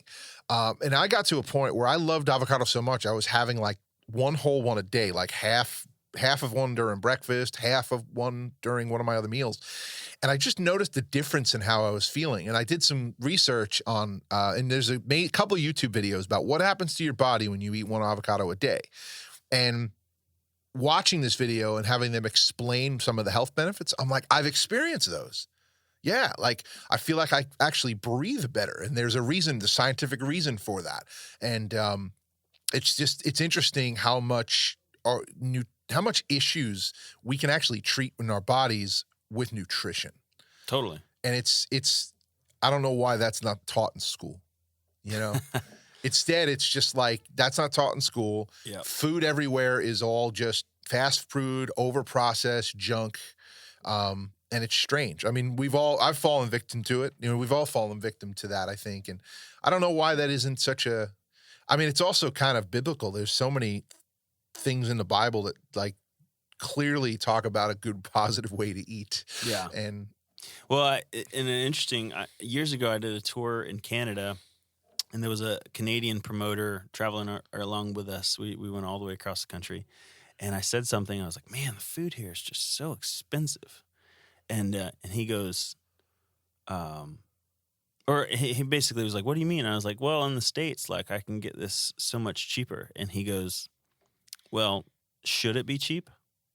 And I was like, what do you mean, should it be? And it like took me back. And then all of a sudden I started thinking about it. I was like, there's something interesting there. And I'm not talking about like to people in poverty need access to quality foods. That's not necessarily where I'm going, but just for the like kind of the average Joe of like for thousands of years, getting food to eat, preparing it and eating it was a huge chunk of our lives, right? Like, like to go on a hunt and come back from a successful hunt, prepare the food, all that stuff, like was like pretty much the entire day's work. Like that was what you were focused on, really. Yeah. And now for it to just be like, well, it's 5% of my income and it's garbage. It's like, which is better? Should it be like a bigger portion of what we actually spend our effort and time and be higher quality? Yeah. So I've had to like, as I've gotten more into these like organic grass-fed meats and like, things like that, I'm like, I'm going to have to spend some money on this, but I have to be okay with that. Like I have to realize like this is a bigger investment. Yeah, but it's also a strange thing. Like if you look at the history of the world, right? I mean, we're in just such a unique time where, where poor people or people who aren't rich per se are overweight. Yeah. And you look at history. I mean, kings were fat. Queens were fat, like, the all these rich guys, just huge. And like the common rank and file were frail, super skinny, barely had enough. Whereas nowadays that seems to be like, there aren't too many. How many billionaires are rich overweight? Are fit. Yeah, the rich are fit.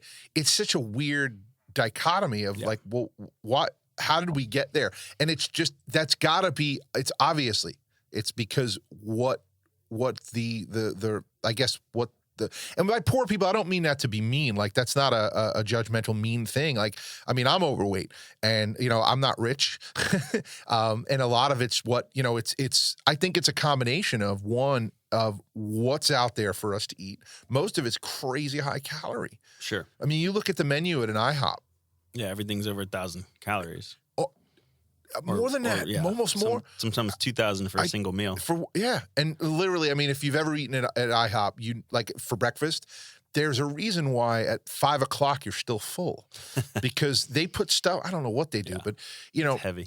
It's super heavy. So it's like our caloric intake is crazy. And then I don't know about you, but I was raised in actually a very Italian type of family where it's like eat everything that's on your plate. You got to finish a deal, to the point where I'm 40 years old and I'm stressed out if there's something still on my plate and I'm stuffed. And I'm just like, because you're just trained as a child of like, you're in trouble if you don't finish what I've given you. And it's like, I have to like fight that with my own kids where it's like, you didn't eat, you barely ate. What are you doing? Right. And it's like, wait, kids listening to their body. I got to let that happen. Yeah. They're full. They're full. Yeah.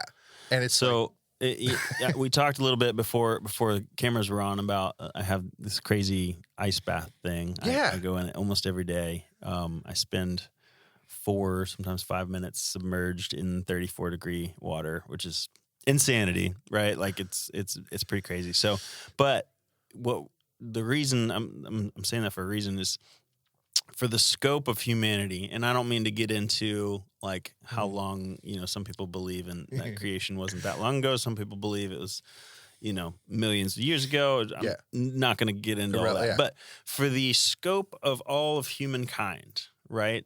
Like let's lay it out on this table, a timeline of humans, and then let's take like the last maybe 100 years. It's just a little speck on this timeline, right? Yeah. So for the vast majority of this timeline, there have been great struggles put on humans that have made us stronger, better, faster, better hunters, better thinkers, better all. And the struggles, some of the obvious ones are struggle to find food. You either learn how to hunt and learn how to farm, or you go hungry, right? Like there's a life and death struggle put on you. Another one is temperature, right? If it was cold, you got cold. If it was hot, you got hot. So now we have this tiny speck on the human timeline here where essentially we can eat whatever we want, whenever we want. And we are always at 72 degrees and comfortable sitting on our bottoms. Yeah. And so what do you think that does to us as humans? Right? Like it's I think we're just gonna start to see like fast forward, in the next 50 years, like when you talk about like how overweight Americans are and the diabetes and cancer and autism and all these issues we're having, I think it's because this spec, we're not facing ourselves with any of these struggles, and we're just sitting on our bottoms, eating crap, comfortable all day long, and we're not designed for that. I don't think God intended us to be No, I as don't think so. comfortable as we are. Well, So the ice bath thing is my way of artificially creating a stress, creating something that's really hard to make my body think it's like fighting for life and death. Yeah, that's smart. And I also do that through my workouts. I work out really hard. Yeah. And they're short, 20, 30 minutes, like super hard workouts. You mentioned Joe Rogan, like that kind of like super intense, big struggles. Because we actually have to find artificial ways to put those stresses on our lives now that life has gotten so easy. Well, I've heard people talk about that. Like, they say exercise your demons, right? Like, if you will. Now, I'm not saying everyone has demons in them, but the point is, it's like, those things that ail us sometimes, like I've actually convicted myself recently. I can't remember the last time I did anything strenuous enough on purpose to where I'm like, heart pounding, and I realized, wait a minute, but I'm always full of anxiety. I'm always full of and I'm like, wait, that's my body going like, wow, we need to go. Like, that's something. You're designed to get to that point. Totally. And I think what does some of that create? Like, especially men. There are men who, like have this pent up anger, right? Well, like, what do you do to release that? Is there anything? Do you hunt? Do you fish? Do you run? Because your body is designed, men's bodies especially, I think, were designed to, kind of have an outlet for some of these extremes. Totally. And that's why, so a lot of what you're talking about, especially with humanity, this has been kind of applied to men, but at the end of the day, I think it's all to all people. But there's a quote that says that, what is it? It said, hard times create hard people create easy times create soft people make hard times. Yeah. And I think that we're right now living in in hard times and soft people. Created by soft people. Yeah. Sure. And the problem is that I also feel like there's this movement of against the hard times creating hard people. It's like a bad thing to become hard. It's a bad thing to overcome. Yeah. I mean, I keep seeing all these posts about people how it shouldn't be celebrated, the idea of overworking shouldn't be celebrated. And it's like, well, wait a minute. What are you saying by that? If somebody chooses, hey, I'm going to work harder than everybody else until I'm going to work to achieve my goals to the point where my eyes are bleeding, I want it so bad.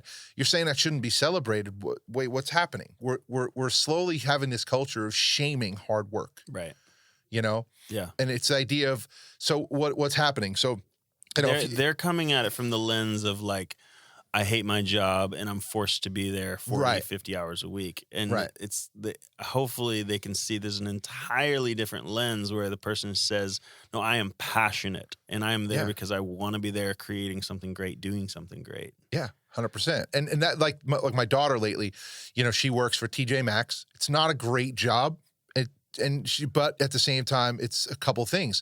I tell her all the time, I'm like, listen, I know you don't like working, but it was like, what if you change your mindset? What if you said, you know what? Like every time you're like, I don't want to go to work, be like, you know what? I can't say it. I can't wait to go to work. Just saying the words can change you. And to the point where, she is now during Christmas been finding ways to I'm like, listen, if you over here, someone missed a shift and you're not scheduled that day, what else you got going on? You got nothing going on? Go work. Yeah. Because here's the thing, down the line, even if it's 5 years from now, you might go, hey, make sure you stay in contact with those managers because you're going to want somebody to vouch for you. Hey, this kid was scheduled 3 days that week. She showed up 6 to help us out. And that little bit, it's those people are going to vouch for you because of your work ethic. And when you're always going to look back on those little things and go, wow, and when you're doing something you really love doing, you're going to be like, wow, look at all the hard work I put into the thing I hated. it's going to be really easy because it's automatic and almost more rewarding to do the things you love doing. Sure. I haven't worked for anybody in well over 10 years. I mean, I've always had side hustles and things like that. I've always had some stream of income for the last 20 where I was doing it myself. And I like to block it out sometimes, but I worked for UPS for 7 years as a driver, and I did that whole thing, and it's terrible. No freedom, having to do it someone else's way. And in that case, you've basically signed your life away to show up at 9 a.m. and whenever it is you're done, you're done.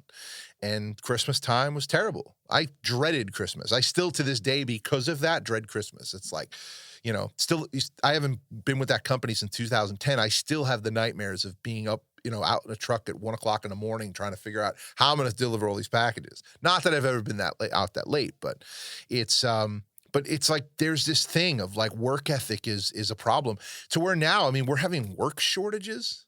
My wife went to go get Wendy's for her mother yesterday and found out that Wendy's closed at 5 o'clock because of a work shortage, a worker shortage. Yeah. What? What's going on? Yeah, it's mind blowing. It is. And what I want to know is how are they surviving? How are people surviving if they're not showing up at work?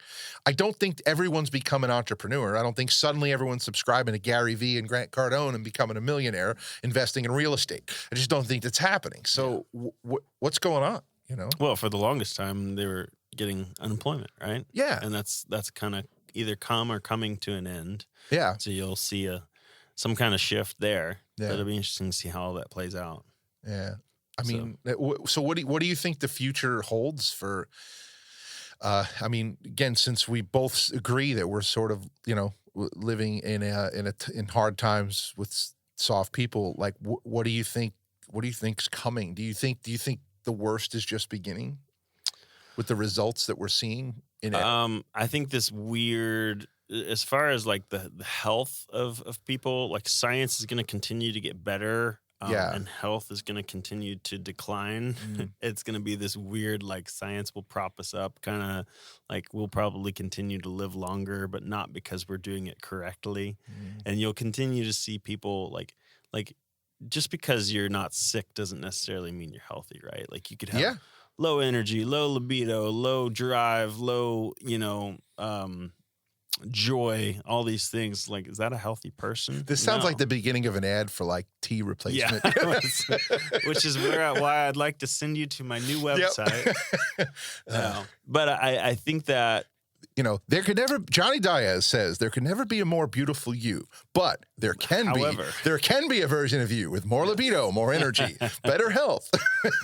Exactly. That's a commercial. No, I just think that, how do I put this? I think that there'll be a growing movement that there already is of people realizing that this is not the way we're supposed to be. We need to therefore kind of artificially create these stresses because we need things to make us harder and better and, all these things. And so you'll see a bigger dichotomy between people who are into that and people who are not. I think you're going to see just like this continue, unfortunately, yet another bigger divide. Seems like we've got enough to be divided about, but the very first time I heard that explained to me, as far as like whether you believe in creation or evolution, we see some microevolution in the human species, and you look at like what's happening in the last 50 to 100 years, this does not bode well. Humans don't do well sitting on their butts all day in 72-degree weather because we have air conditioning and eating crappy food. Like that just doesn't, how does this end well? It doesn't. It doesn't, no. Right? Yeah. And so we've got to do something about it. So I personally, I'm more concerned about like, okay, I've got to get myself, like I said, I've only been like 2 weeks really like dialed in. And so then I'm like, okay, kids, you're coming along with me. Like, I'm going to worry about my tribe. Yep. And then, we do a lot with our gym as well. And so that's an extension of my tribe. But I can't be bothered if other people don't do it. It's hard. How many millions of people disagree with me on all this stuff? The hard work, the politics, the everything, like they're just not going to agree. And I can't drag them along with me. Right. Yeah, you know, it's interesting. Like in my own house, like you know, I think that it like it's weird actually with my kids. So I have my oldest daughter is 18, and I have to like I have to like beg her to eat food sometimes. Like it's not that she doesn't want to eat. It's not about she's not like I don't want to eat. 'Cause I don't want to gain. It's not that she just doesn't enjoy eating. Like it's just not. I've never experienced that. Yeah, she just it's like sometimes it's like I'm tired. I don't feel good. It's like, what would you eat today?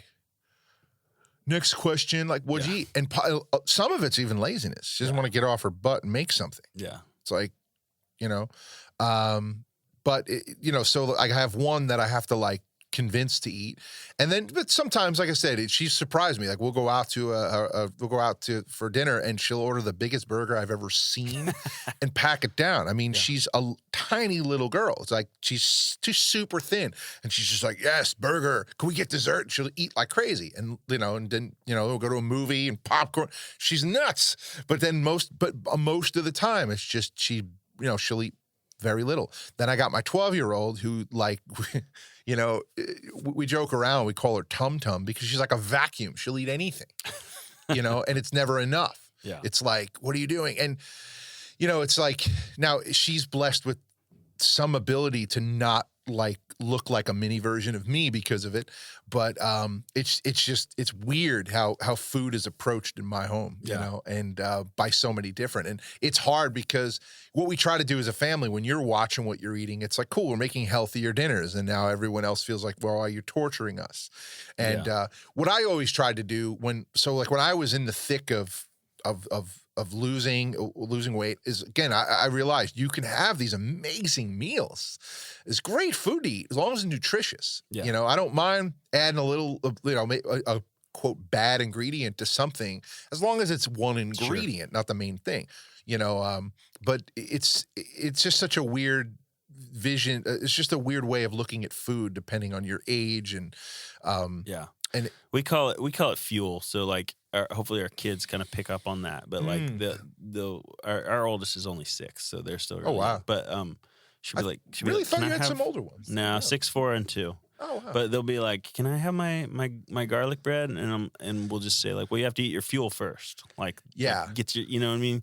Because I want them to know this is a treat. This is not fuel, and you do need fuel. And then if they start seeing it in that way, hopefully, like, it just changes their whole mentality on food. Like, oh, I need proper fuel, and then I can have a treat because I'm fueled up. I've also been told one of the mistakes that a lot of us make when eating food is eating like those starchy carbs first, and that actually makes your it actually inhibits your stomach from being able to feel full.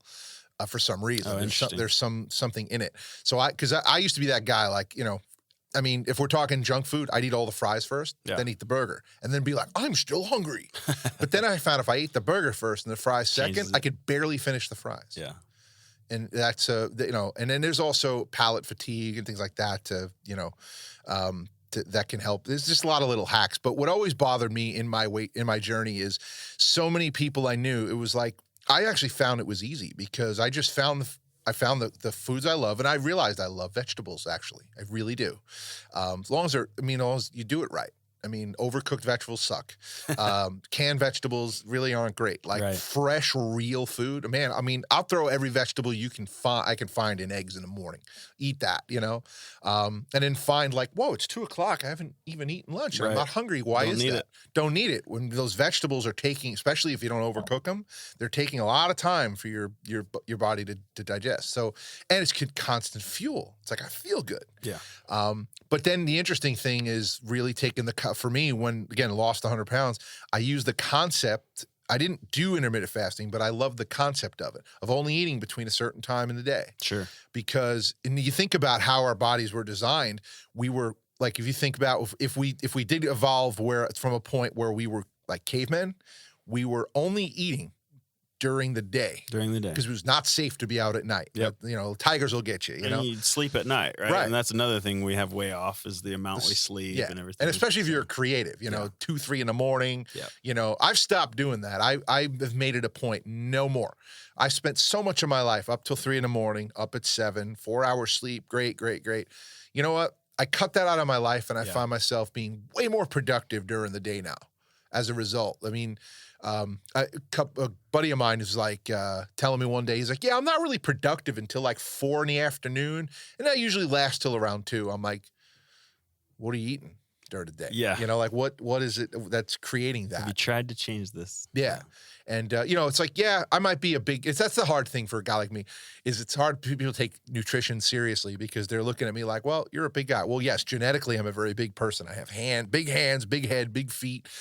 So no, I'm not gonna be a 180-pound guy. It's just not what my body is. But I've lost a lot of weight, kept it off for long periods and, you know, just whatever, my own sabotaging habits come back.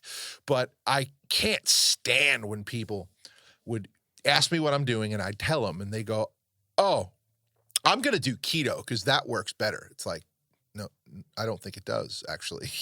I never saw keto as a sustainable way of living. It's like, oh, cool. So you're going to just eat a ton of cheese and all this, like, it just doesn't seem healthy to me. I'm like, how are you going to sustain that? Yeah. It doesn't make sense to me. And I don't know. It's just there's people just want this hack, and it's like, well, that might work. Like to me, keto was designed for specific reasons, specific purposes, and it works great for bodybuilders trying to cut weight, or like pro fighters trying to cut weight really fast to make weight for a fight or something like that. But to be this long term thing, I mean, I don't know. It's almost like trying to win a race by putting rocket fuel in a regular gas engine and expecting to still run for, 30 years and 300,000 miles. It just doesn't seem right. Yeah. Have you ever tried that keto and anything like that? No, I have not. What I've told you, I'm moved more towards a little bit more carnivore. I'm not, which puts you in ketosis, but I'm not a dietitian. I don't want any of the listeners to hear that. My biggest thing, whether it's how we sleep, how we move, all these things. My biggest thing, I believe that God created our bodies, and kind of, if we can just look at the natural state, we can get the best clue of what we should do. Mm-hmm. And so if you look at like, what did God put out here for us to eat? Yeah. Well, some wild animals and some vegetables and fruits as a treat, Mm-hmm. Like I think that it's very simple. Like, and if you eat clean vegetables and meats and some fruit as a treat, as a dessert kind of thing, like you're gonna be healthy. Like mm-hmm. you can do more meat, less vegetables, more vegetable, less meat. But if you're sticking with those clean things, you're gonna be healthy. Yeah. And so I just think we can kind of look at the natural state. Yeah, and I think also if you really look at like if you look at the way people in the Mediterranean and things like that eat, it's small portions, a lot of small, and it's just very nutritious food. Yeah, nutrient dense. Yeah, and also then take a look at how many of those people, if you look at the numbers medical wise, how many prescriptions are those people on in those countries, and it almost feels like a contest in our country where this idea of like, hey, medicine and pills and vitamins and all that stuff is going to make you healthy. But if that's the case, the people who take the most of those medicines would be the healthiest. No, right? It just seems to sustain. It doesn't seem to improve anything. Yeah, and it's like that's always been. Over the last couple of years, I've had that same epiphany of like, hey, actually it's been a question often where I've asked the doctor, how can I treat this nutritionally?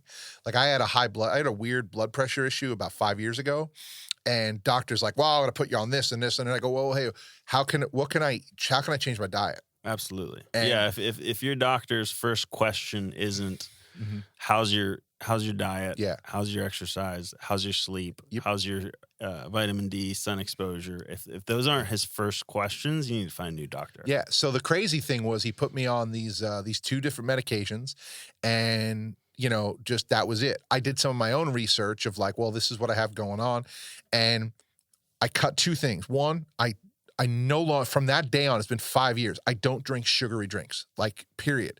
I will drink water, seltzer, unsweetened iced tea, nothing with sugar in it. Mm-hmm. And I do not eat fast food except for the occasional Chick-fil-A. Like once in a while, I'll get Chick-fil-A with my family. That's the Lord's chicken. Yeah, it's the Lord's chicken. And to be fair, if I'm going to eat something from a fast food restaurant, it's probably more likely going to be chicken than it is going to be whatever that other stuff is. Yeah. But I cut all that stuff out of my life completely. And you know what? About a month later, I'm in the hospital having a negative reaction to a medication they gave me. They're like, well, you're unnecessarily taking this medicine now because what was happening to my body was no longer happening. And now this medicine is actually dropping my blood pressure and causing me problems. Yeah. So, man, this has been cool. Seriously, Yeah. I love having people on like yourself who, and I know like the first question I asked you was about your musical journey, and we ended up on this other rabbit trail, which is great. That's what good. You know, man, this has just been awesome to have you on and just hear about all the other things that kind of make you that are outside of what maybe people are expecting. And I think that's great. I mean, this feels like we hanging out for coffee, just shooting the breeze Without coffee. Without coffee, yeah. So, great. yeah. Did you bring a guitar to share a song? Just kidding. So, yeah, that's one thing we just don't really do. And I mean, your music can be found just about everywhere. Absolutely. So, and that sounds better anyway. So. it sure does. So, if people want to reach out and follow you, you know, what are your favorite socials that you're most active on, and where can they find you? I'm not very active, but if you, I'm mildly active on Instagram, Facebook, just Jonny Diaz, JonnyDiaz. All right, so it's not Diaz, it's Diaz. Yeah, exactly. Cool. Is it? And now, have done some TikToks here and there? No, or are those Instagram reels? Done some reels. Reels. Okay. I haven't gotten into the TikTok. Let's be honest. They are reels or TikToks. I'm a little old. I'm a little old for TikTok. So, dude, Jonny, thank you for coming on, man. It has been awesome to have you here, and just really, really appreciate you, all you do, all your music. It has been really great listening to it, just to kind of get even more familiar with even your last album. Just really great record. That was really, I really enjoyed it. Thank you. But thank you for coming on, man. I really appreciate you. Absolutely. God bless. You can wrap it.